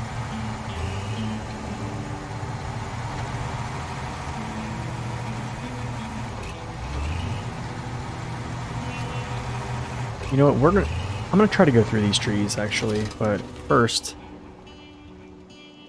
back to the garage real quick here.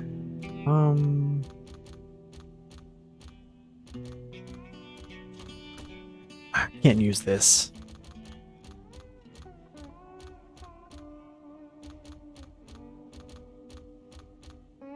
Darn.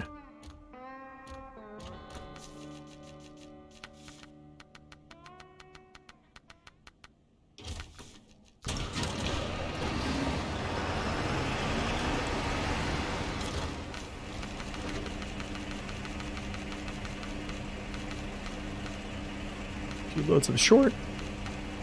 Where is this at? Takes me forever to find this one. One log. One long, okay.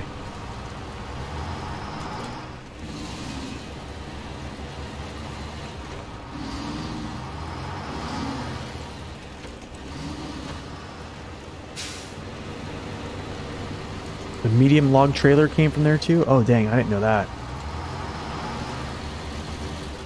I gotta stop. I need to take a sip of coffee here. Catch up with chat.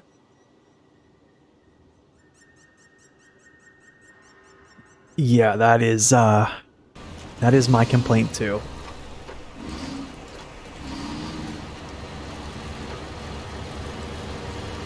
I enjoy the Pogroms too. Pogrom has a pretty good trailer pack as well. You just passed the dairy special on the side of the highway. What is that called? The Oshkosh, was it 577, I think, or something like that? I forget the name of it. I've seen one of those on an overpass, actually. I was driving down the highway when I was working in another town across Ohio, and I was driving back. I seen that thing up there on top of the overpass, and I was like, wow. Thing was huge. Like, compared, looking at the bridge and the vehicle, I was like, should that be up there?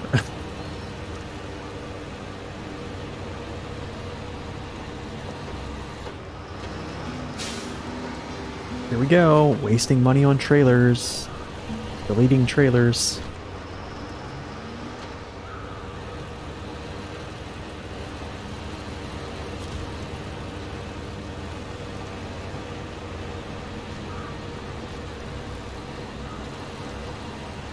You're in the States, am I right? So you're in Pennsylvania?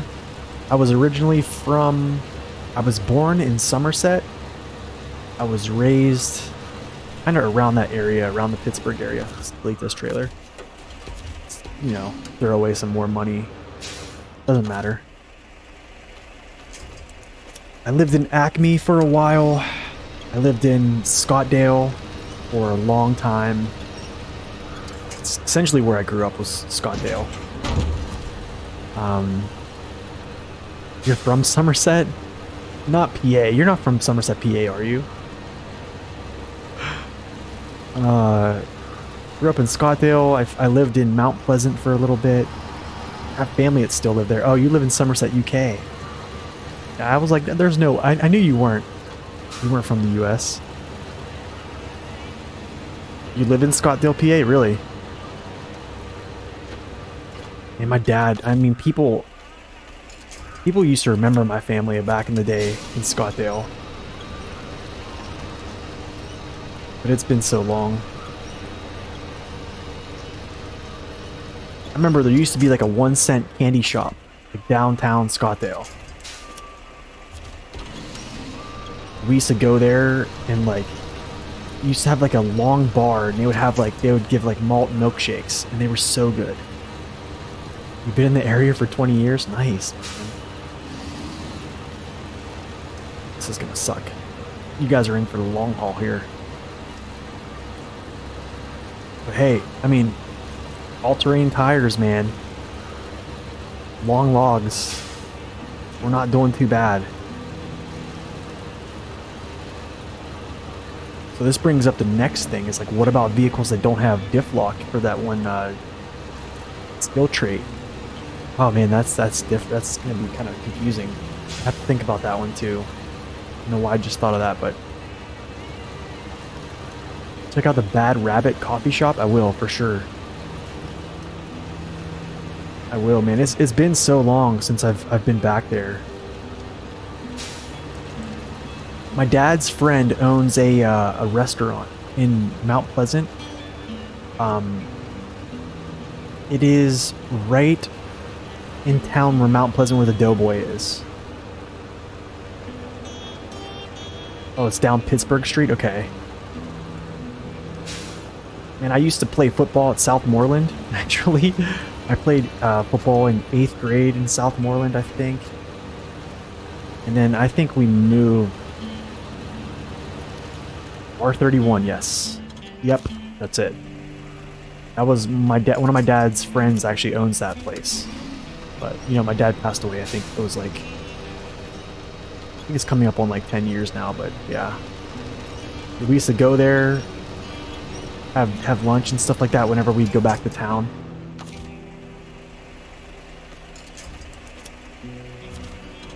One by the Doughboy, I forget what it's called. I'd have to actually look at a map.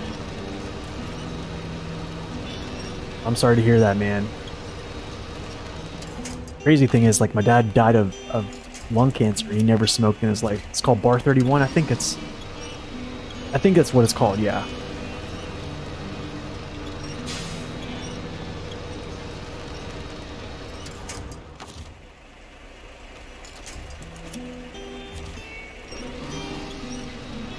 Let's get a recommendation, Ralph Scottsdale, PA, too.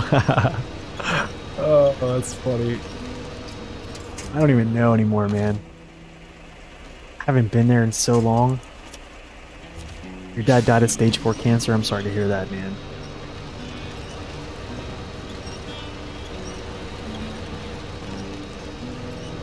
Cancer sucks, dude. It really does.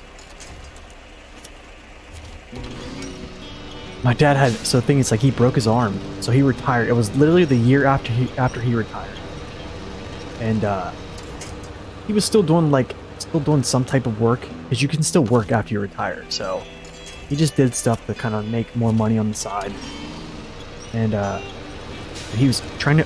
Here's how crazy it is. He was trying to open up a bottle of Advil. He literally broke his humerus bone. So it's like that bone that's in your bicep. That bone broke, and like, I'm talking completely in half. And we went to get it x-rayed and stuff like that, and he didn't want to have them actually like surgically repair it. So they set it in place and they gave him a cast. Well, they gave him an x-ray, and then his family doctor called him and was like, "Hey Frank, like, you got to come in, man. We seen something in your imagery that we're kind of like, we want you to look at it, and we want to like talk about this." So he comes in, I guess, like, in the imagery of his x-ray for his arm, they caught part of his thoracic cavity in his lungs, and they said there was nodules all through his lungs. And essentially, yeah, that's what basically took him out within like 5 months. Crazy. It's just crazy how fragile life is. Man, this thing is going real slow. I think we should be able to pick up some speed, but...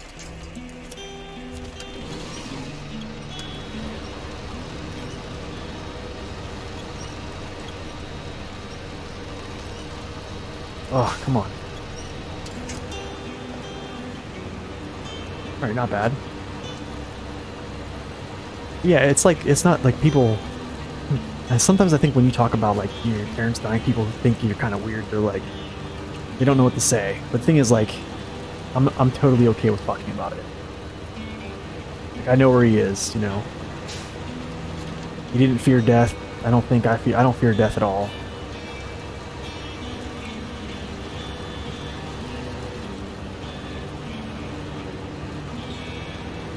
Look at this, man. Crazy. Okay, so your dad's having issues keeping food down. Check them out. Stage 4 in his kidneys, lungs, spine. Oh my goodness. It essentially went to like his bones. Oh man, that's sad. It's tough, man. It's really tough to see your dad go through that, because, like, I don't know about you guys, but like my dad, he was like my, I don't want to say he was my childhood hero. That's Christ. But, you know, he was a very good example. Let's just say that. It's just tough to see him go through that. And you feel powerless too. You're just like, there's nothing you can do.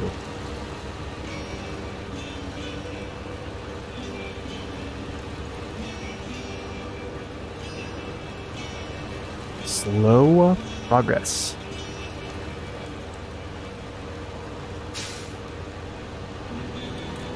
You whale cried? Yeah, man. I definitely can relate to you there, that's for sure.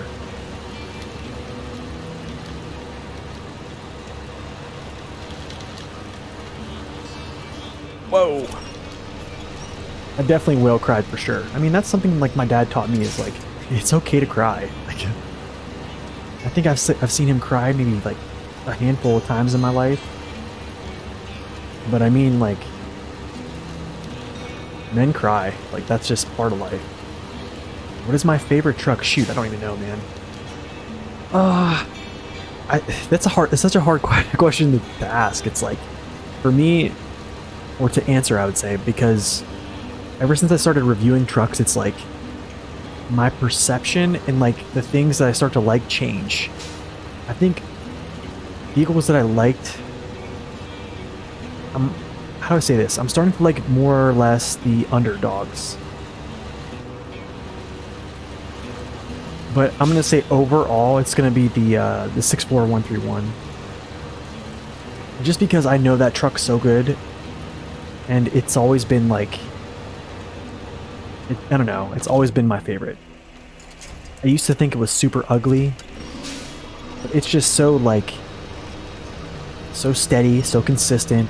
It's definitely not the best, which is, I didn't rank it the best. I know it has its issues in certain things, but like, just an overall good truck. Very slow pace. I kind of like it. But like now, I mean, like, I'm all about the NA trucks right now, just because I like the underdogs.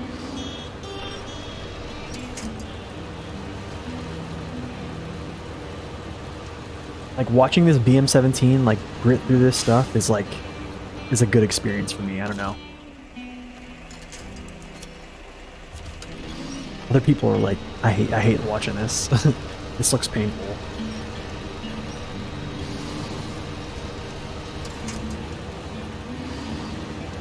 Like, I like the new Western Stars, which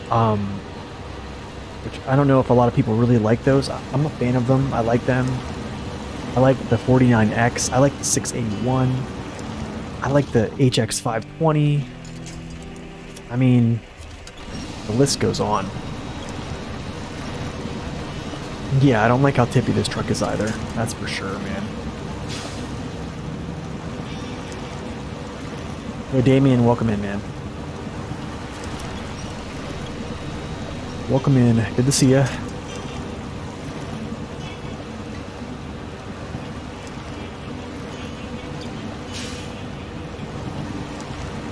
Yeah, that's something, Mardag, that I usually don't do. But on this playthrough, I did give it a race suspension, just because, yeah, I actually found it for some reason on this one. I was like, you know what, I'll just give it a race suspension here, and if I'm going to use a low saddle, I don't really have to worry too much about balance. So fair play, you said you like, based upon pure aesthetics, the Scout 800. Nice, man. Real life attainable Scouts. Oh yeah, that makes sense. That's good. Jeep Wrangler, Scout 800, Land Rover, Defender 110. Yeah, the real life ones that are actually like in the game. Okay, hold on. I know I have to hold on to something here.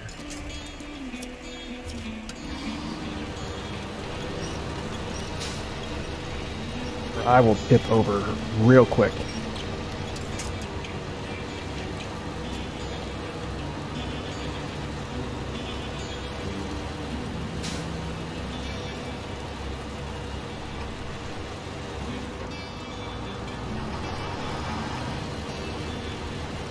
Okay, that wasn't too bad, I guess. The cool thing is, like, having those licensed vehicles in the game are awesome. But I don't know. I guarantee there's people who like really love those vehicles like outside the game. And then they play with them in game, and then they're like not as good as, like, you know, their Russian counterparts. You know what? I might take this shortcut. I don't know if I want to though. I don't know. Hold on a second. I know there's like a line you can get through right here. I think if you go like this, these are all breakable trees, and then I think here's ones that are like not. So that's what we're gonna do.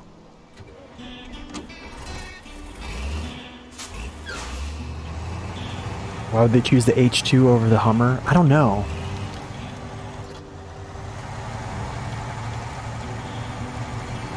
Alright, let's go, Derry. Good thing about this vehicle, it's super heavy too. Man, watch, I'm telling you, the suspension in the back looks actually pretty good. Each individual axle is like... see. Like that's pretty good. That's almost like 5600 TS there. If it didn't have this dead axle in there, maybe a little bit more ground clearance. Whew. It looks really good from this side.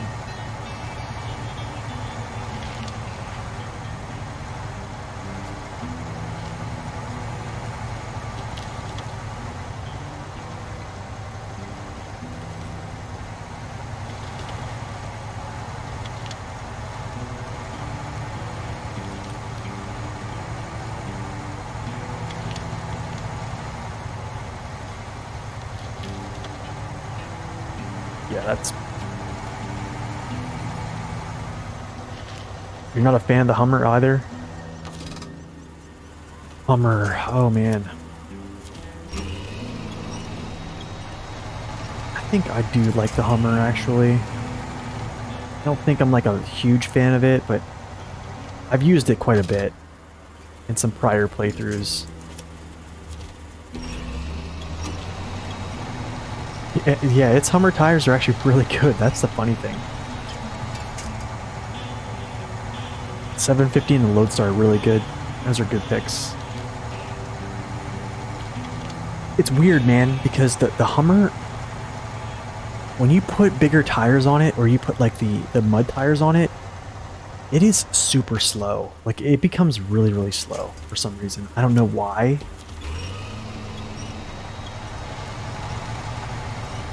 But I never figured out why it became so dang slow. There's actually a bug with it. I mean, it has to be. And the roof racks, yeah, that's... I mean, honestly, I'm not too concerned about it. I think, like, it's okay because I'm not really a fan of going, like, super fast. Oh, shoot, you know what? Hey, guys, no. No. We're not going through that. Not going through that. There's a big old stump right there. I remember this.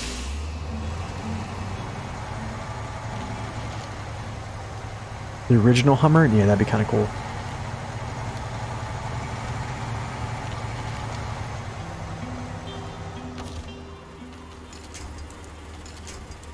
I guess we'll go like that. Is that a stump there? Shoot, that is a stump. Oh, these little stumps, man, all over the place. You can thread it, though. I go like this.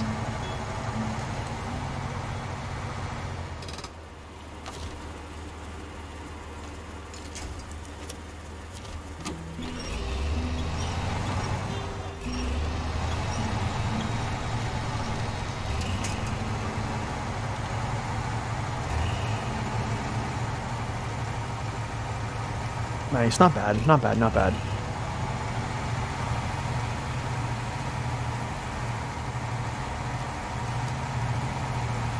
Soccer mom version in this one? Oh my gosh. Oh, that's funny.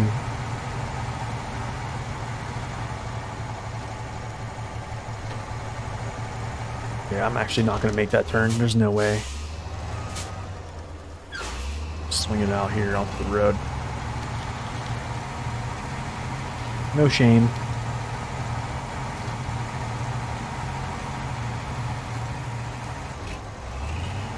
Man, I really thought that we were gonna like fly through these missions.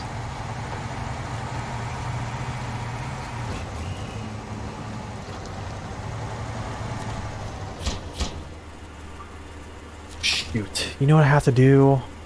Darn.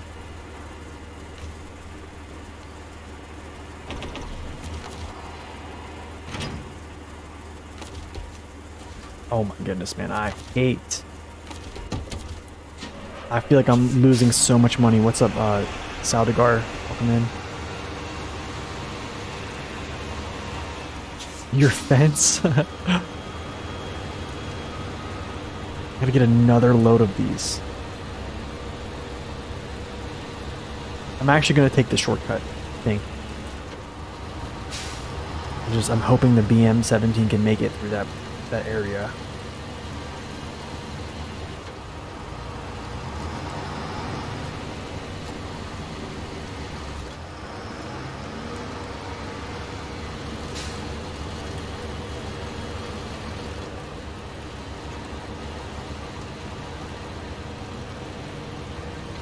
Yeah, I don't think I want to take the same way. Coming back through this again, I don't think I want to do that.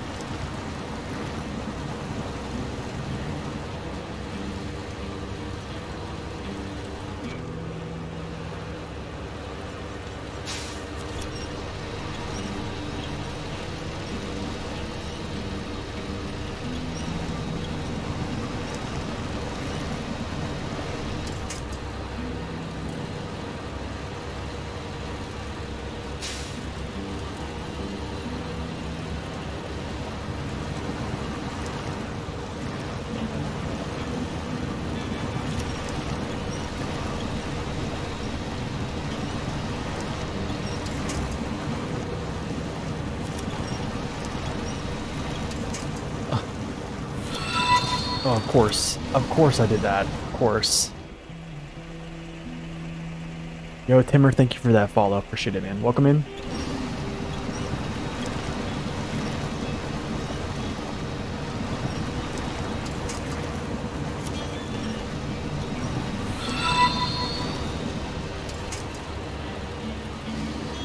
Sorry, guys. I don't have my OBS on my other screen, but Mardag, thank you for the follow as well. Appreciate it. Thank you, guys. Yo, Forza, what's up, man? Welcome in. Oh, no worries, man. No worries.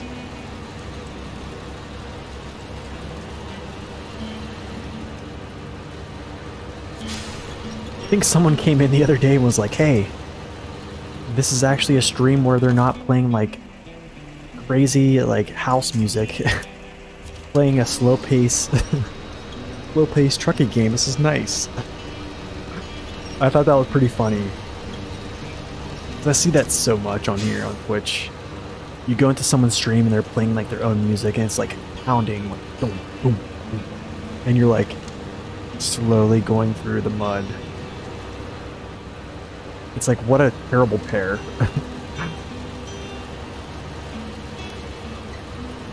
That's something I think SnowRunner got really good is in this game is the music. They definitely picked really good music for this game.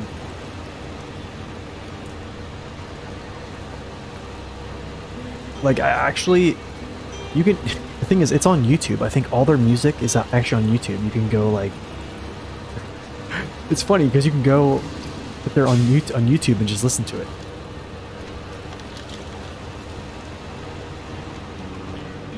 Thank you for that, Saligar. Thank you. Here we go. Let's get out of here. Get me out of here. Thank you.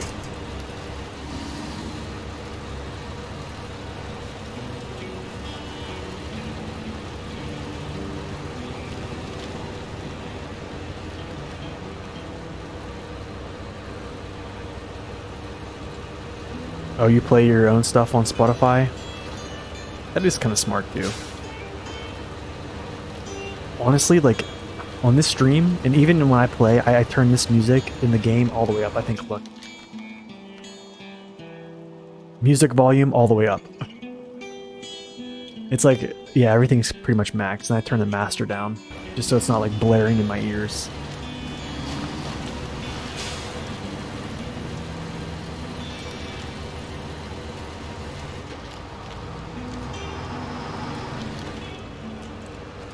Your volume's all the way off so you can hear me? Oh, nice.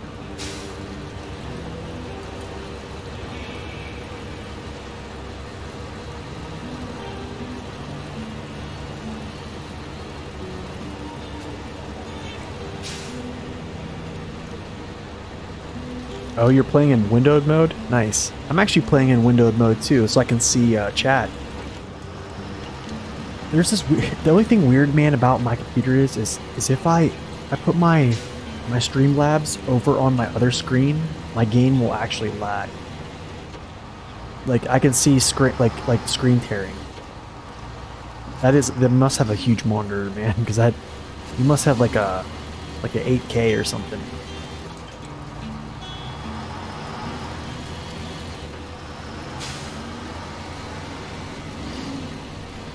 Alright, so we're gonna go in here, grab this, come back out this way. Then we'll take that other shortcut, because I'm not messing with that 49-inch Samsung curved display. Goodness.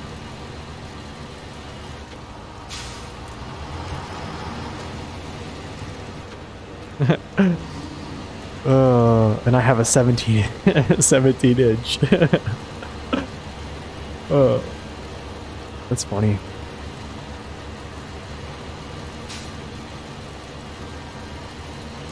I have a 17-inch 1440p 165 hertz. And I'm actually playing in 1080 just so I can have the chat up too. Oh shoot, I forgot about this. Oh, I bet, dude. Man, that's like what Max Power has. Have you guys ever seen his setup? It's wild. It seriously is like the wildest thing ever. He has like multiple screens in his rig, and it's just insane. 5100 by 1440 ratio. Oh my goodness, dude. So you probably have a pretty darn nice graphics card then.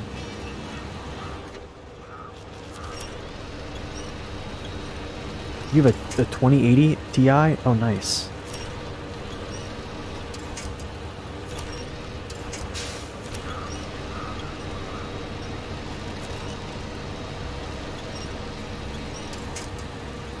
Honestly, man, the 20 series graphics cards are still really good. That's what I've been hearing. I'm hearing the new 4000 graphics cards, like the 400 series, are going to be like really using a ton of electricity, just too much.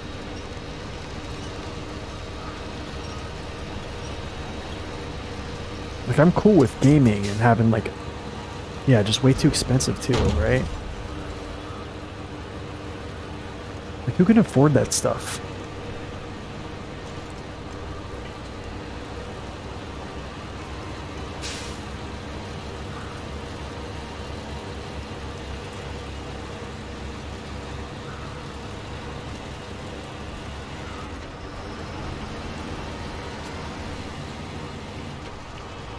Yeah, something from 2 generations, just go last gen. Yeah.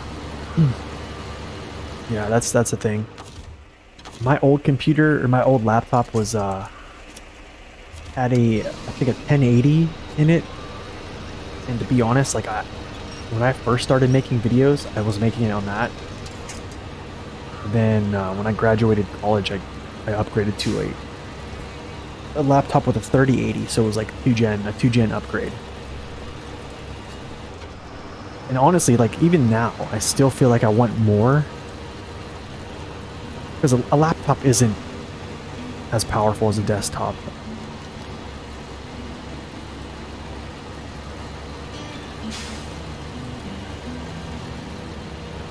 But it's crazy. I remember like first playing this game like on this laptop and just be like, oh my goodness, it looks so much better. And now I'm just like, oh.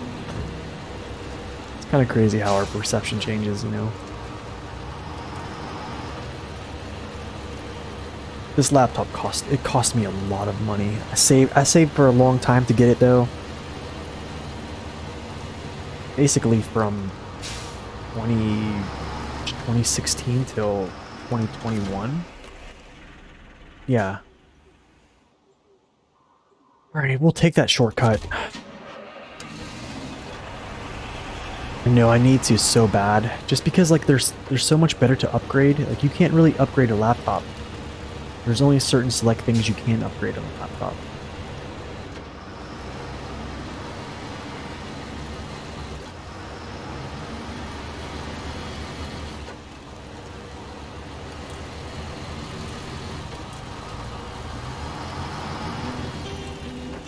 Oh, really? Framework. That does sound pretty cool. Actually, I'm gonna go this way. I'll go right through here again. I know this actually wasn't too bad of a way to go, so I'll go this way.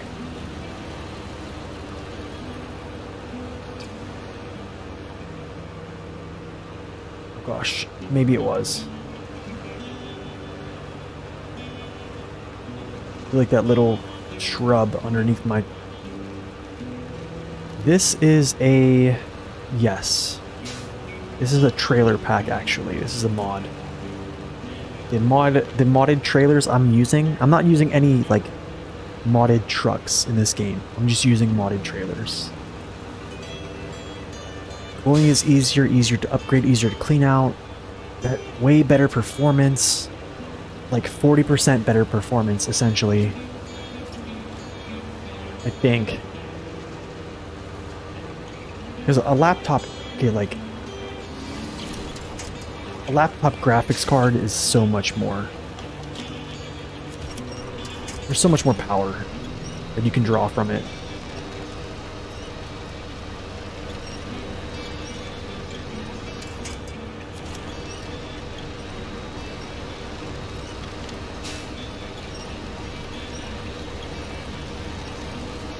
Get me through.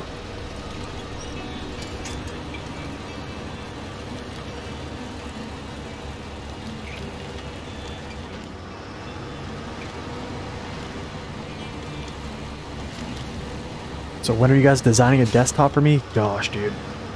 Whenever I can, Oh, man. It's a very good question. And I don't have an answer for you. I can't even say the word soon. That funny word that people use, the word soon, means like so many things. Soon can mean like in the next couple seconds or in the next couple years. I don't even know.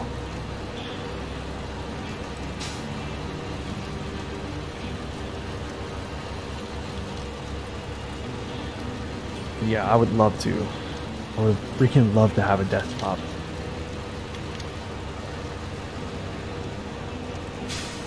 I think that the reason I bought 2 laptops like that was I was traveling so much. Like, traveled in the Air Force for 6 years. You know, gone essentially like 200 days of the year sometimes. You know, 150 to 200 days a year. I was gone every year for 6 years. And then I'd get out, went back to school for, you know, a year and a half. Got my bachelor's, and then yeah, I started a job where I traveled essentially the whole year. So I needed something.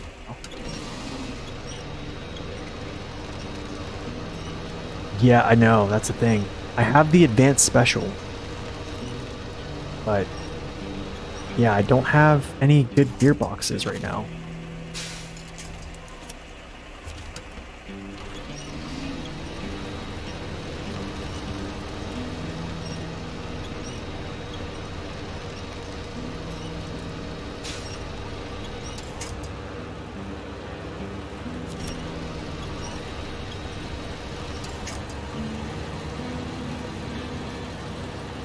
Ooh. Okay. Almost there.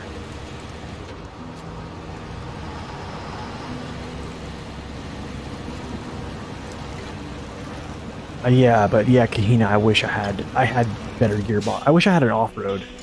Even, honestly, man, I would love to have like a high range right now. Would be great. High range or an off-road. Any of those two would be great.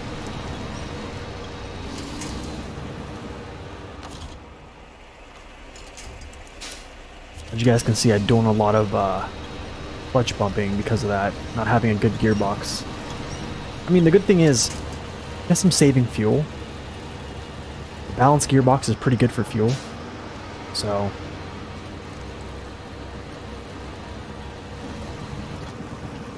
You do IT operations fully remote? That's legit, man. Honestly, that's probably what I should have went to school for, was IT. I just feel like IT is so marketable.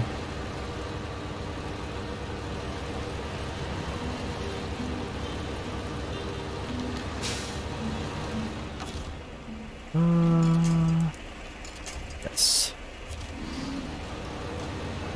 You've got to haul metal rolls from Urska, the river, all the way to Cherno. Oh gosh, you messed up. Hey man, no worries, because I actually have to do the same. I have to haul metal beams up to get, or metal rolls up to get more metal beams to unlock the gateway of Urska River and in Cosmo. So I feel your pain, man. I'll be there. You'll be seeing that. It sucks, but I don't think you can fully get away from crafting in Cosmo, I think, or Urska, I think, but you can get rid of a majority of it.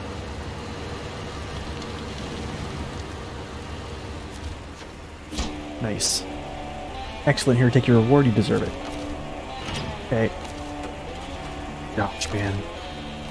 Honestly, guys, I'm just doing that because I want to get things moving here, so I'm not really concerned with money. But I am losing money that way. Alright, so far away. Pipeline. Goodness, dude. Okay. Okay, that's that. 4 metal beams, spare parts. Okay. Copy. Alright, so what should I use here? Let's see.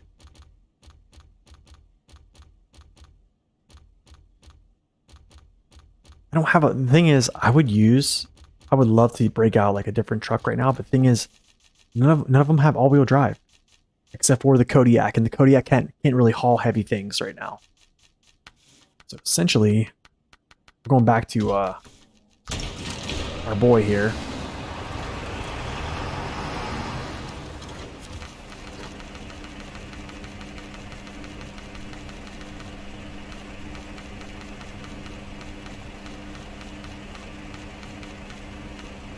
What am I doing? Did I pass it up? I did.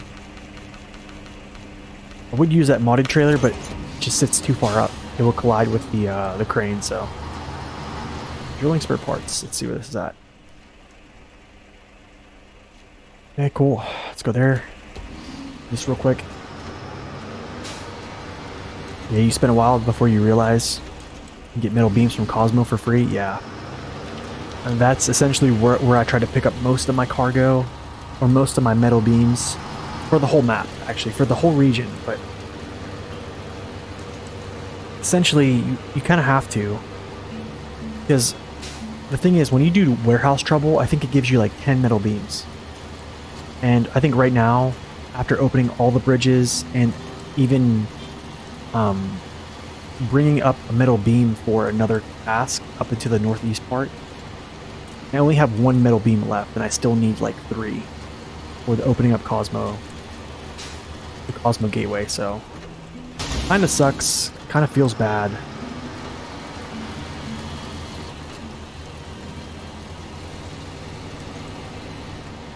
Oh, you use those 10 to get Cosmo opened up. Oh, I see, okay. So I'm in kind of like the opposite boat then. So you opened up your Cosmo Gateway like really early. I haven't opened it up. So basically, like, we're just doing 2 different, like, we're both struggling, it's just in different ways. Or just in different kind of, like, scenarios.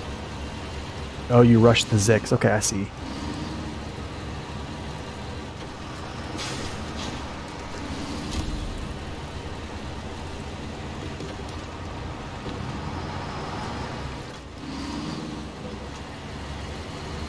At some point, you parked trailer with 2 metal rolls at Cosmo Garage, so you just get 1 to turn out. Oh, I see.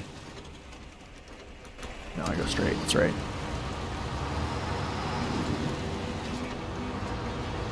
Yeah, the only way you're playing this map to completion is if you have the king. I don't blame you, man. I don't blame you. I'm still wondering how I'm going to actually use him. I don't know if I'm going to actually have him... I was thinking... So, I'm going to do a lot of, like, trains, right? With, like, hauling a lot of metal beams around. I was almost thinking of using him with a fuel carrier in a 4-slot ramp bed. And then just pulling another vehicle, maybe with a sideboard bed and another ramp trailer.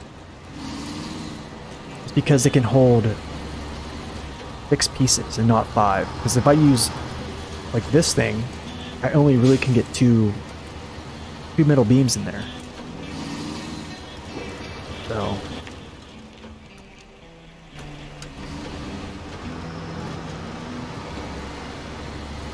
So I might be breaking out the ramp flatbeds.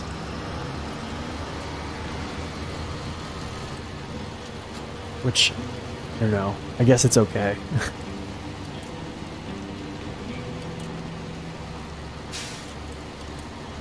You always go with 5-slot double stack? Yeah, you can do that. The only thing is I'm going to be winching a lot. Like, I'm going to have the Zikz be my, like, prime mover up front, and then the vehicle behind me is going to be loaded up too, and they're both going to be, like, towing at the same time. So I can't really control a lot of that. Nicely done, mate. Challenge is waiting already. The next challenge is waiting already. Okay, cool. Yeah, gotcha. Far away, no. Pipeline. Okay, cool. Facility. Metal beams. Well, let's see here. Metal beams. I need concrete blocks. Oversized cargo. Darn.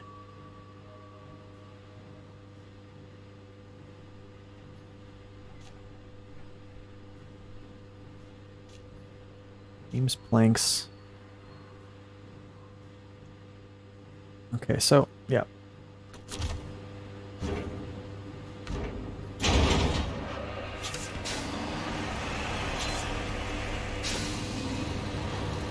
We'll go grab the spare parts. We'll go grab the medium pipes. I'll go grab the wooden plank as well over here.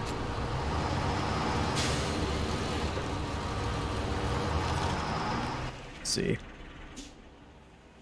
Alright, so I'm not going over here. I'm gonna go down here. Grab this. Back down here. Grab this. Back up here, I guess. Grab that, and then we'll be back. Actually, hold up. Maybe I don't. Oh, that's right. So they're there.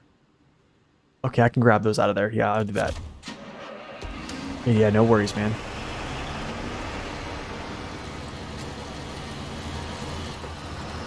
The Brigadier is a solid vehicle, that's for sure. I actually used the Brigadier without all-wheel drive for a good while, actually, in Paymir, when I was playing co-op. It does really well. Actually, I'm going to look at something. I want to go back to the garage real quick, because... So the Brig... Here's the thing, is it's engageable diff lock. And it's all-wheel drive are locked until level 13 and level 14.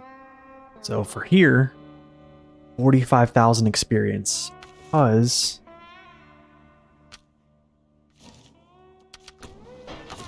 my experience cap is ×5. So I have a long way to go.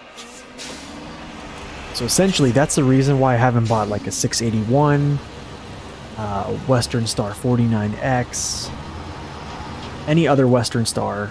I think the other Western Stars are okay. I think I can use those, but I don't know if I'm going to use the new Western Stars. I think if I just did that, the challenge would be kind of like nullified, because then I'm essentially just using fully upgraded vehicles and not necessarily depending on bound upgrades, I guess you would say.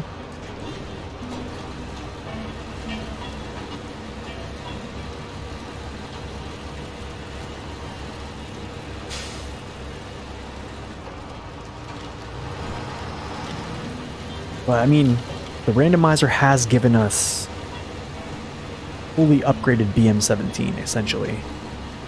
So I really can't complain. It took a while. It took a long time, but we got it.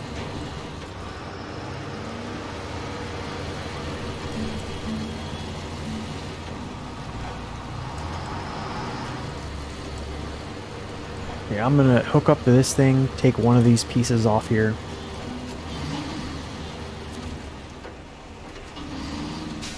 Actually, hold on.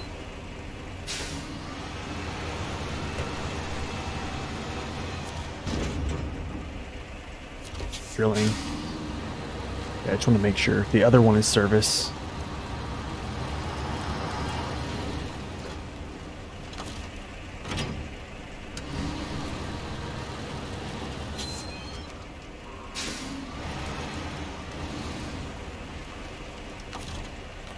Wouldn't let me too far.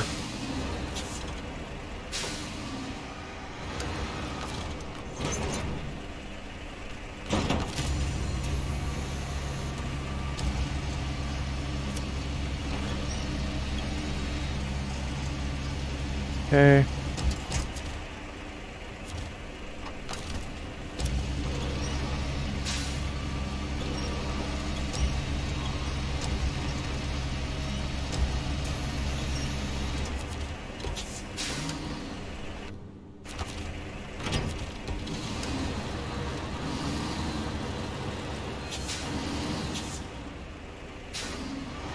Pick this up.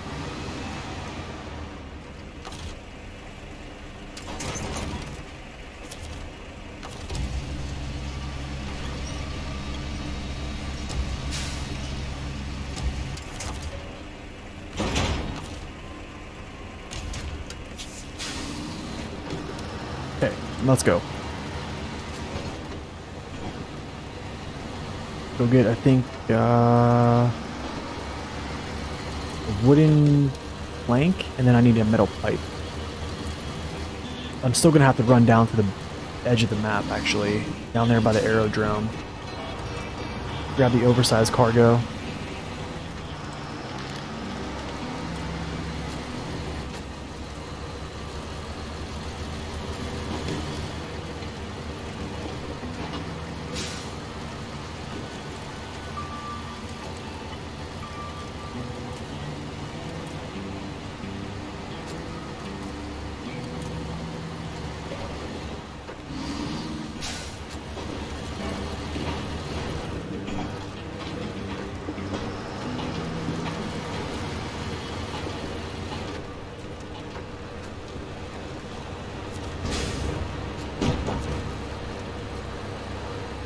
Could go down this way, actually. I think I can go...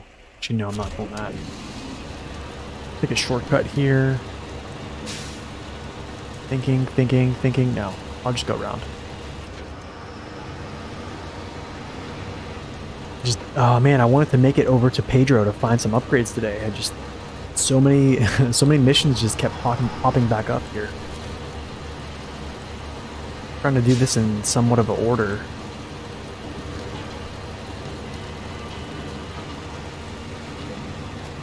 Yo, Ucker Faye, welcome in, man.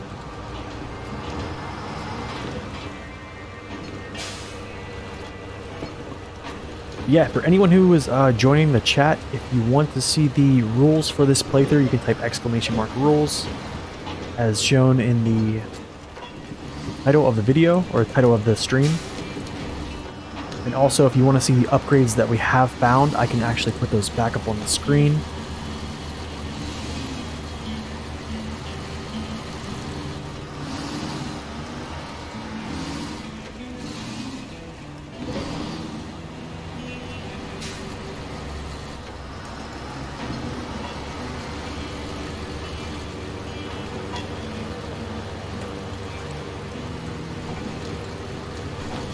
Whoa.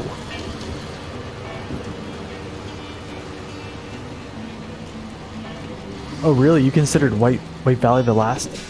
Oh my goodness. Got just chunked there. Yeah, that's the thing. think maybe, I don't know, maybe a lot of people saw it that way.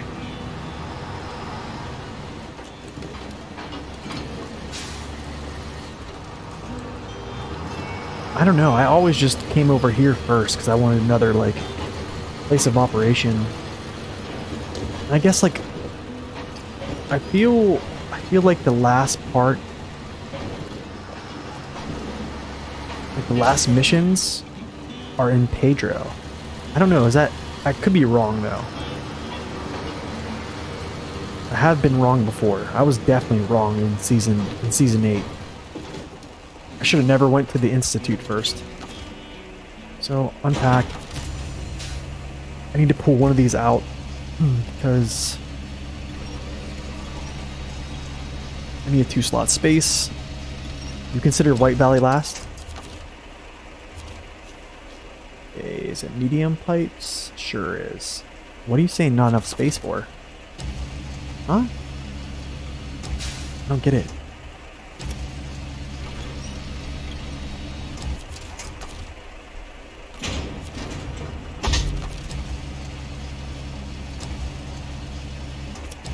How long I've been playing this playthrough? Oh man, I don't know. 22 episodes now? For a good while. For a good while.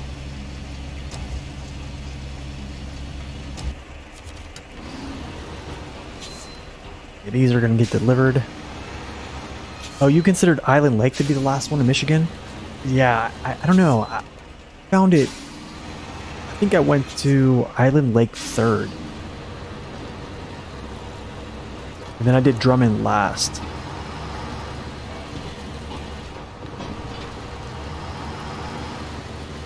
Game disagrees on both counts, apparently. Yeah, right.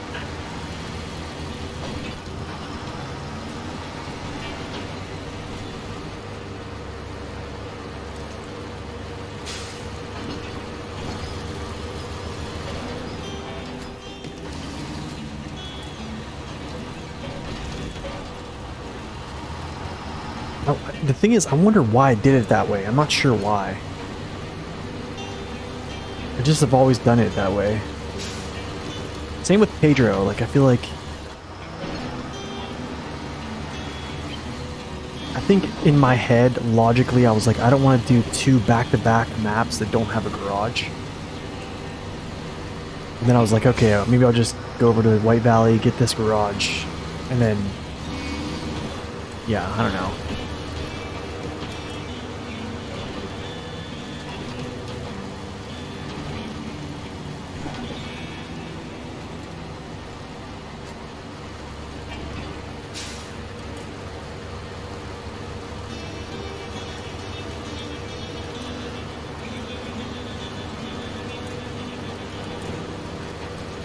I'm actually going to go around the mountain here. I'm actually not going to cut through.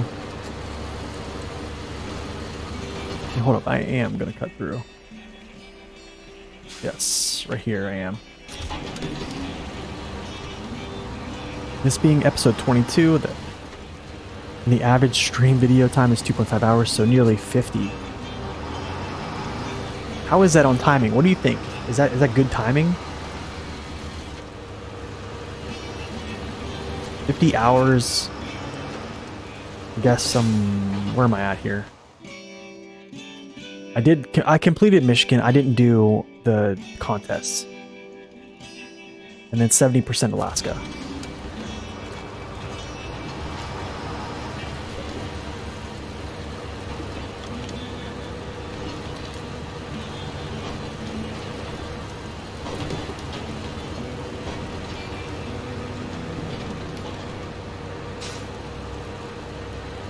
But the thing is, on this playthrough, I have done some things off stream. I did a little bit of like logistic stuff in Smithfield Dam, like with bringing trailers across the swamp area, which was a nightmare.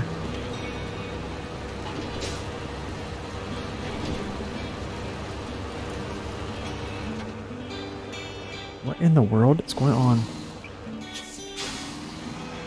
It's done.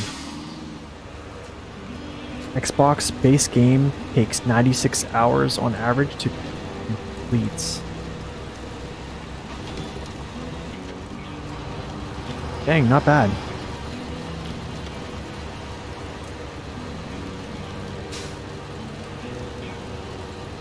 That's not too bad, I guess. It did take me a long time to do things in like Black River, and it took me a long time to do things in a lot of areas, actually.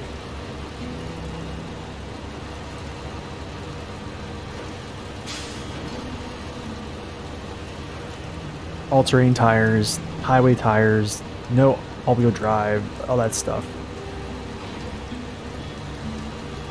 Oh my gosh, yeah. This has been so much quicker.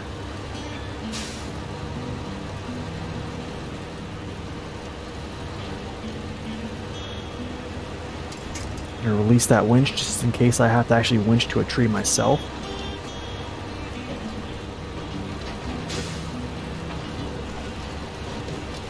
Alright, District, man. Thanks for stopping in and hanging out for a while with us. Appreciate it, man. Check out District, everyone. Go give him a follow. He's going to be doing a playthrough just like this, but probably a lot harder, so it will be very, very, very interesting and very entertaining too, so, and you'll definitely see me there.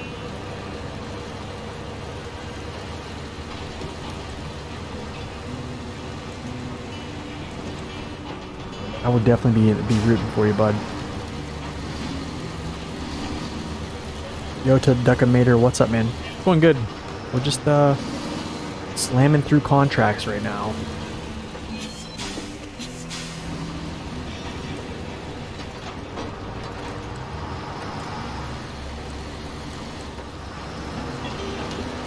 I'm trying to hurry up and finish the majority of contracts here so that I can go over to Pedro.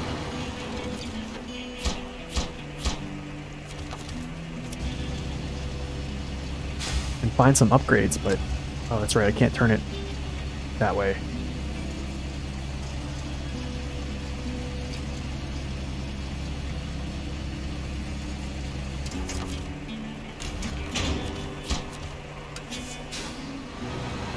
Okay, now onto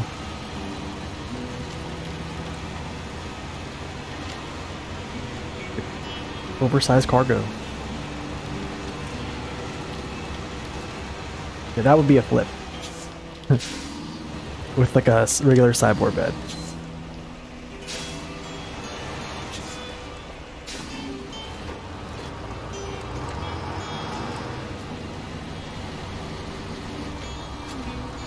Do I think it's possible to finish the game without all-wheel drive and diff lock?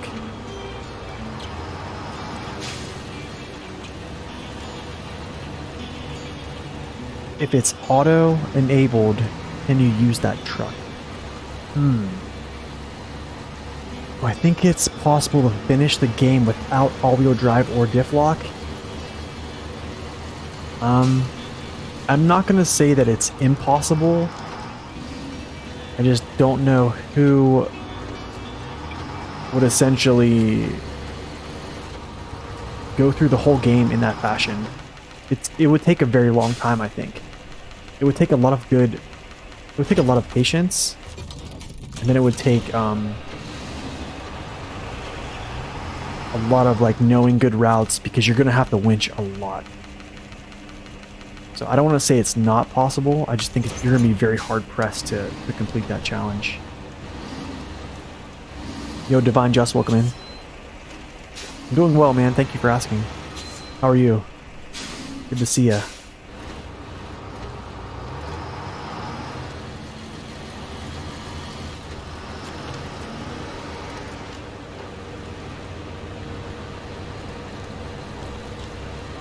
Let's go grab this other oversized cargo, complete this valley pipeline.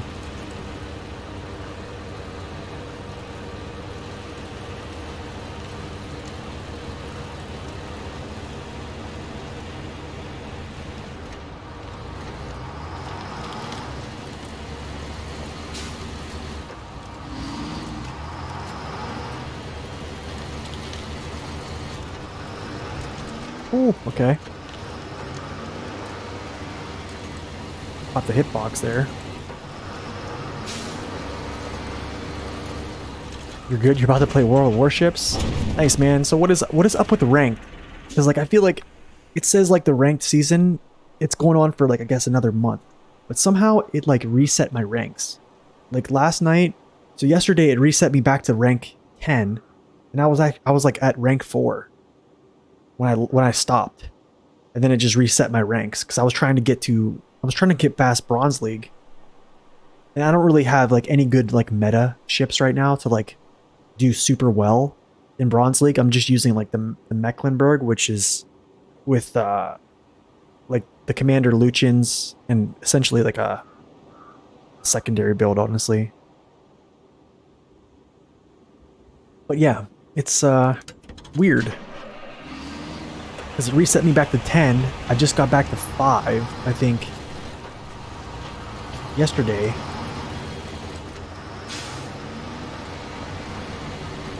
Just weird, man.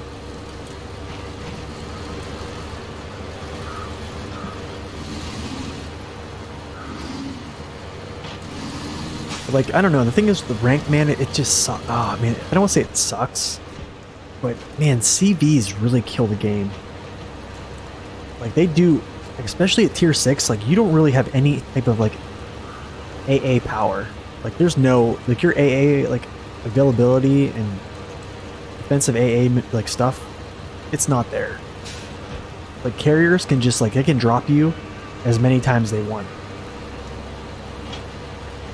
There's probably a few good, like, AA ships in like tier 6, but there's really not much.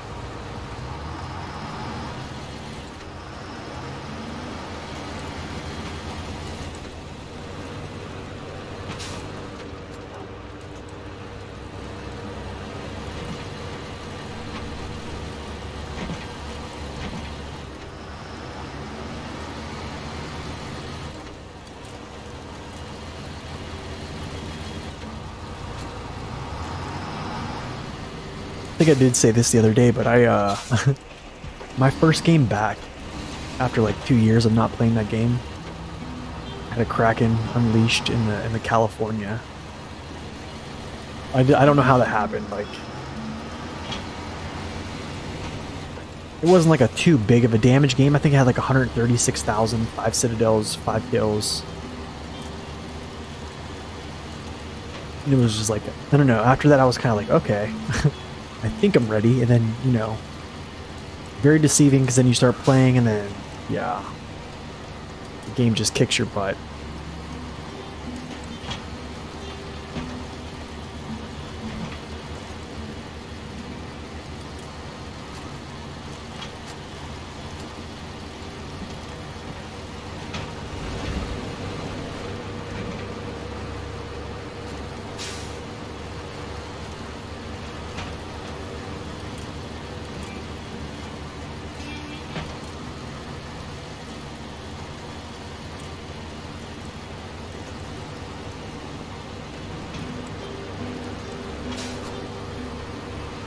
Oh, you just started.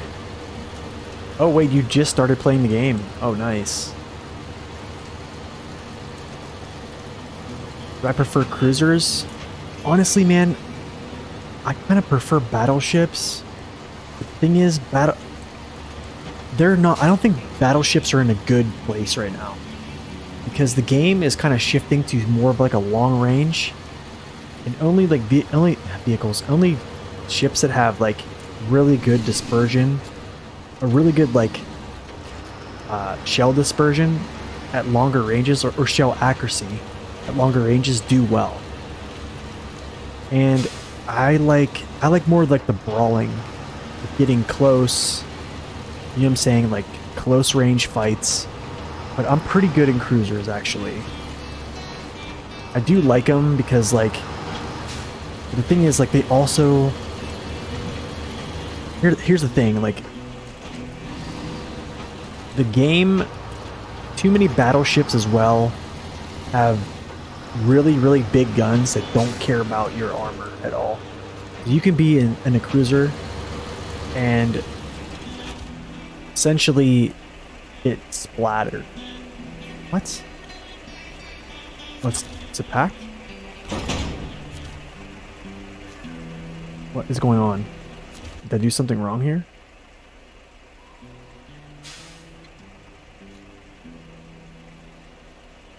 Did I get the drilling equipment? I don't think I did.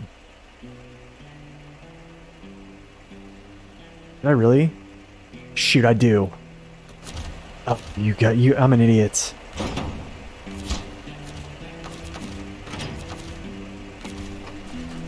Oh, what an idiot, man. Oh, what an idiot.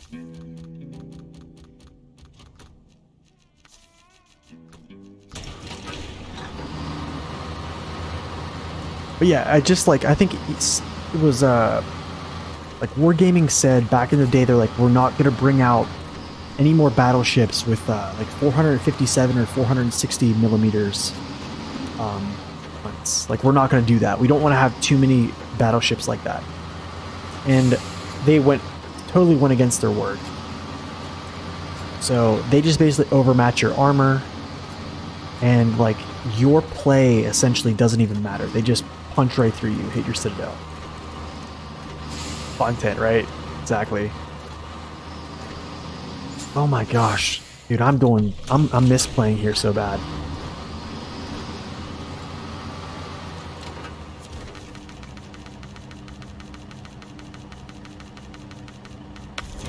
You know why? It's because I haven't been drinking my coffee. Oh, and I get talking about warships that really gets me tilted. So yeah. And the thing is, like, I like playing ships like the Des Moines, which is like more or less like basically like an opportunistic cruiser where you kind of hang out by islands, you kind of pounce on DDs or pounce on destroyers, I would say. You know what I'm saying? And yeah, I don't know. The game is becoming so passive, and that's essentially why I quit. And then I think they started to bring out submarines, and submarines were just like hitting you with these homing torpedoes that were just crushing you. Yeah, I don't know. You just got the Agano? I don't even know what the Agano is. I have to check what that is. Oh my gosh. You like cruisers and destroyers? I do like destroyers. I have actually played pretty well in destroyers. It's a light cruiser? Okay. What nation? Is that... It's not Italy.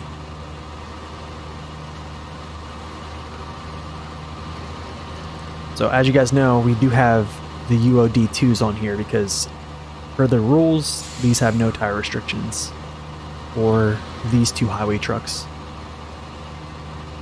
But as you can see, we're still struggling.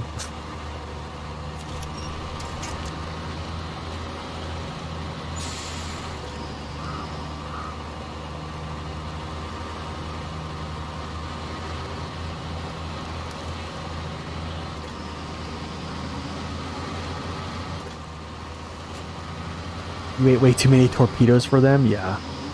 And like, here's the thing. So like battleships, here's the problem, man, is like battleships now, because of how the meta has shifted so much. Yeah, I did get the drilling equipment. So here's oversized. Okay, oversized. It's in there. I'm actually going to delete this. Oversized cargo.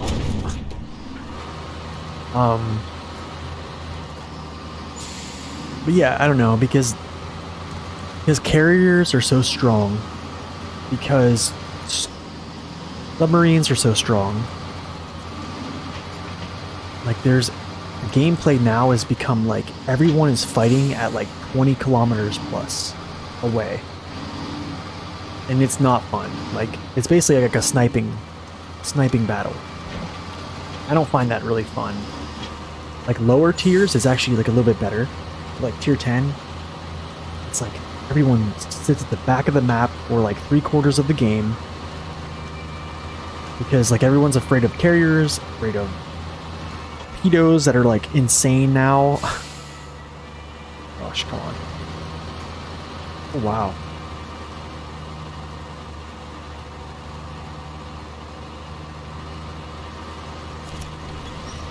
But yeah. And the thing is, like, battleships are supposed to, like, take damage for the team, right? They're supposed to, like, be up in the fight. Heavy hitters. And yeah, like with the current meta, battleships are usually in the, like, throwing salvos, like, downrange. And the cruisers are kind of, like, doing the same thing now because they're making these cruisers that just kite away. And yeah.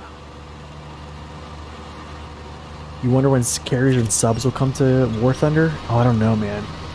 Probably soon.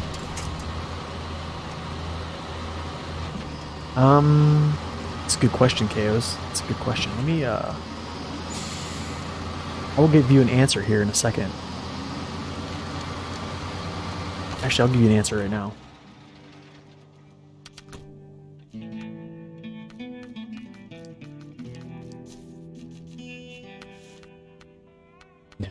Okay, I actually the extended medium, so yes. That will go on. Good good catch there. You have a huge issue of range of cruisers, destroyers, guns now? Yeah. No, they shouldn't. I think, like, that's the thing, man. They need to, like, cut down the range that you can shoot.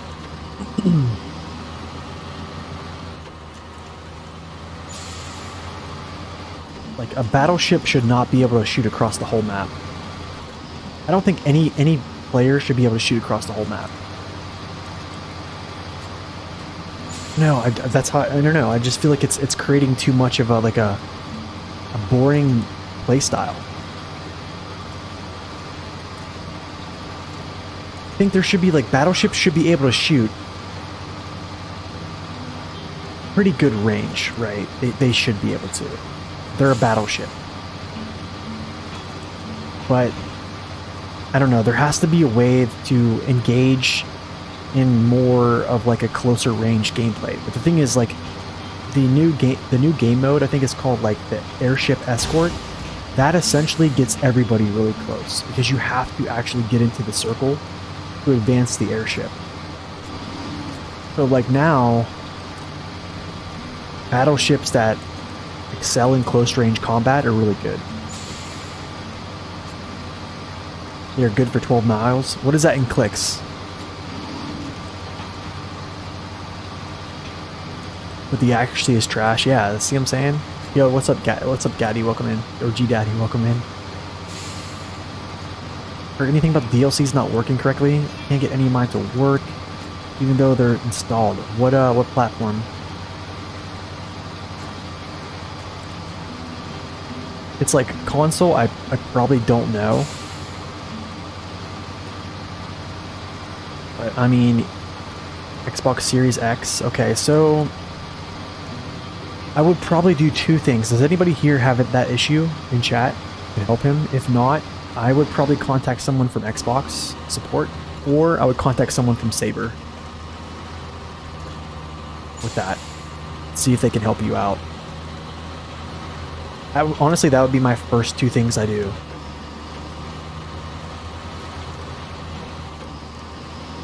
I wondered if they didn't install. I don't know, it's weird. Or you probably already had them installed, though.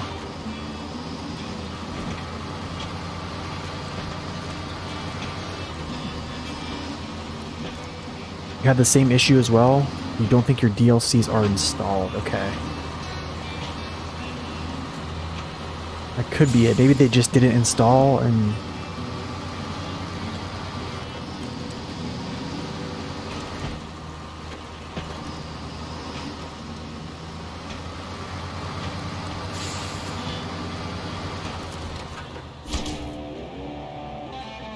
Nice. I got word that all the materials have been delivered and we can proceed to the next pipeline segment. Nicely done. Okay, I guess I'll just back this thing up here.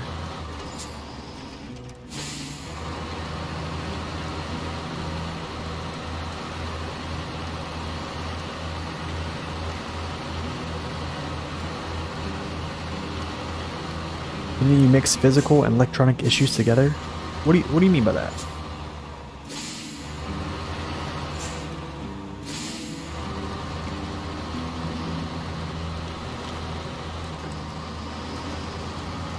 From the desktop, you go to manage game, show items installed.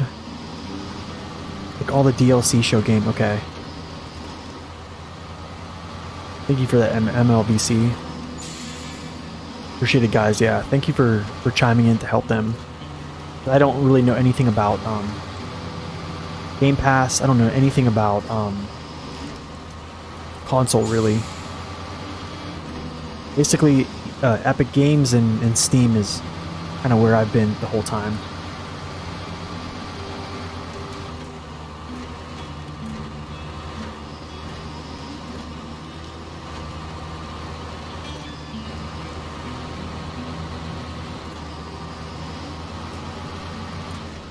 Oh, you had to do that on Xbox, on the Game Pass on your laptop. Oh, okay, I see.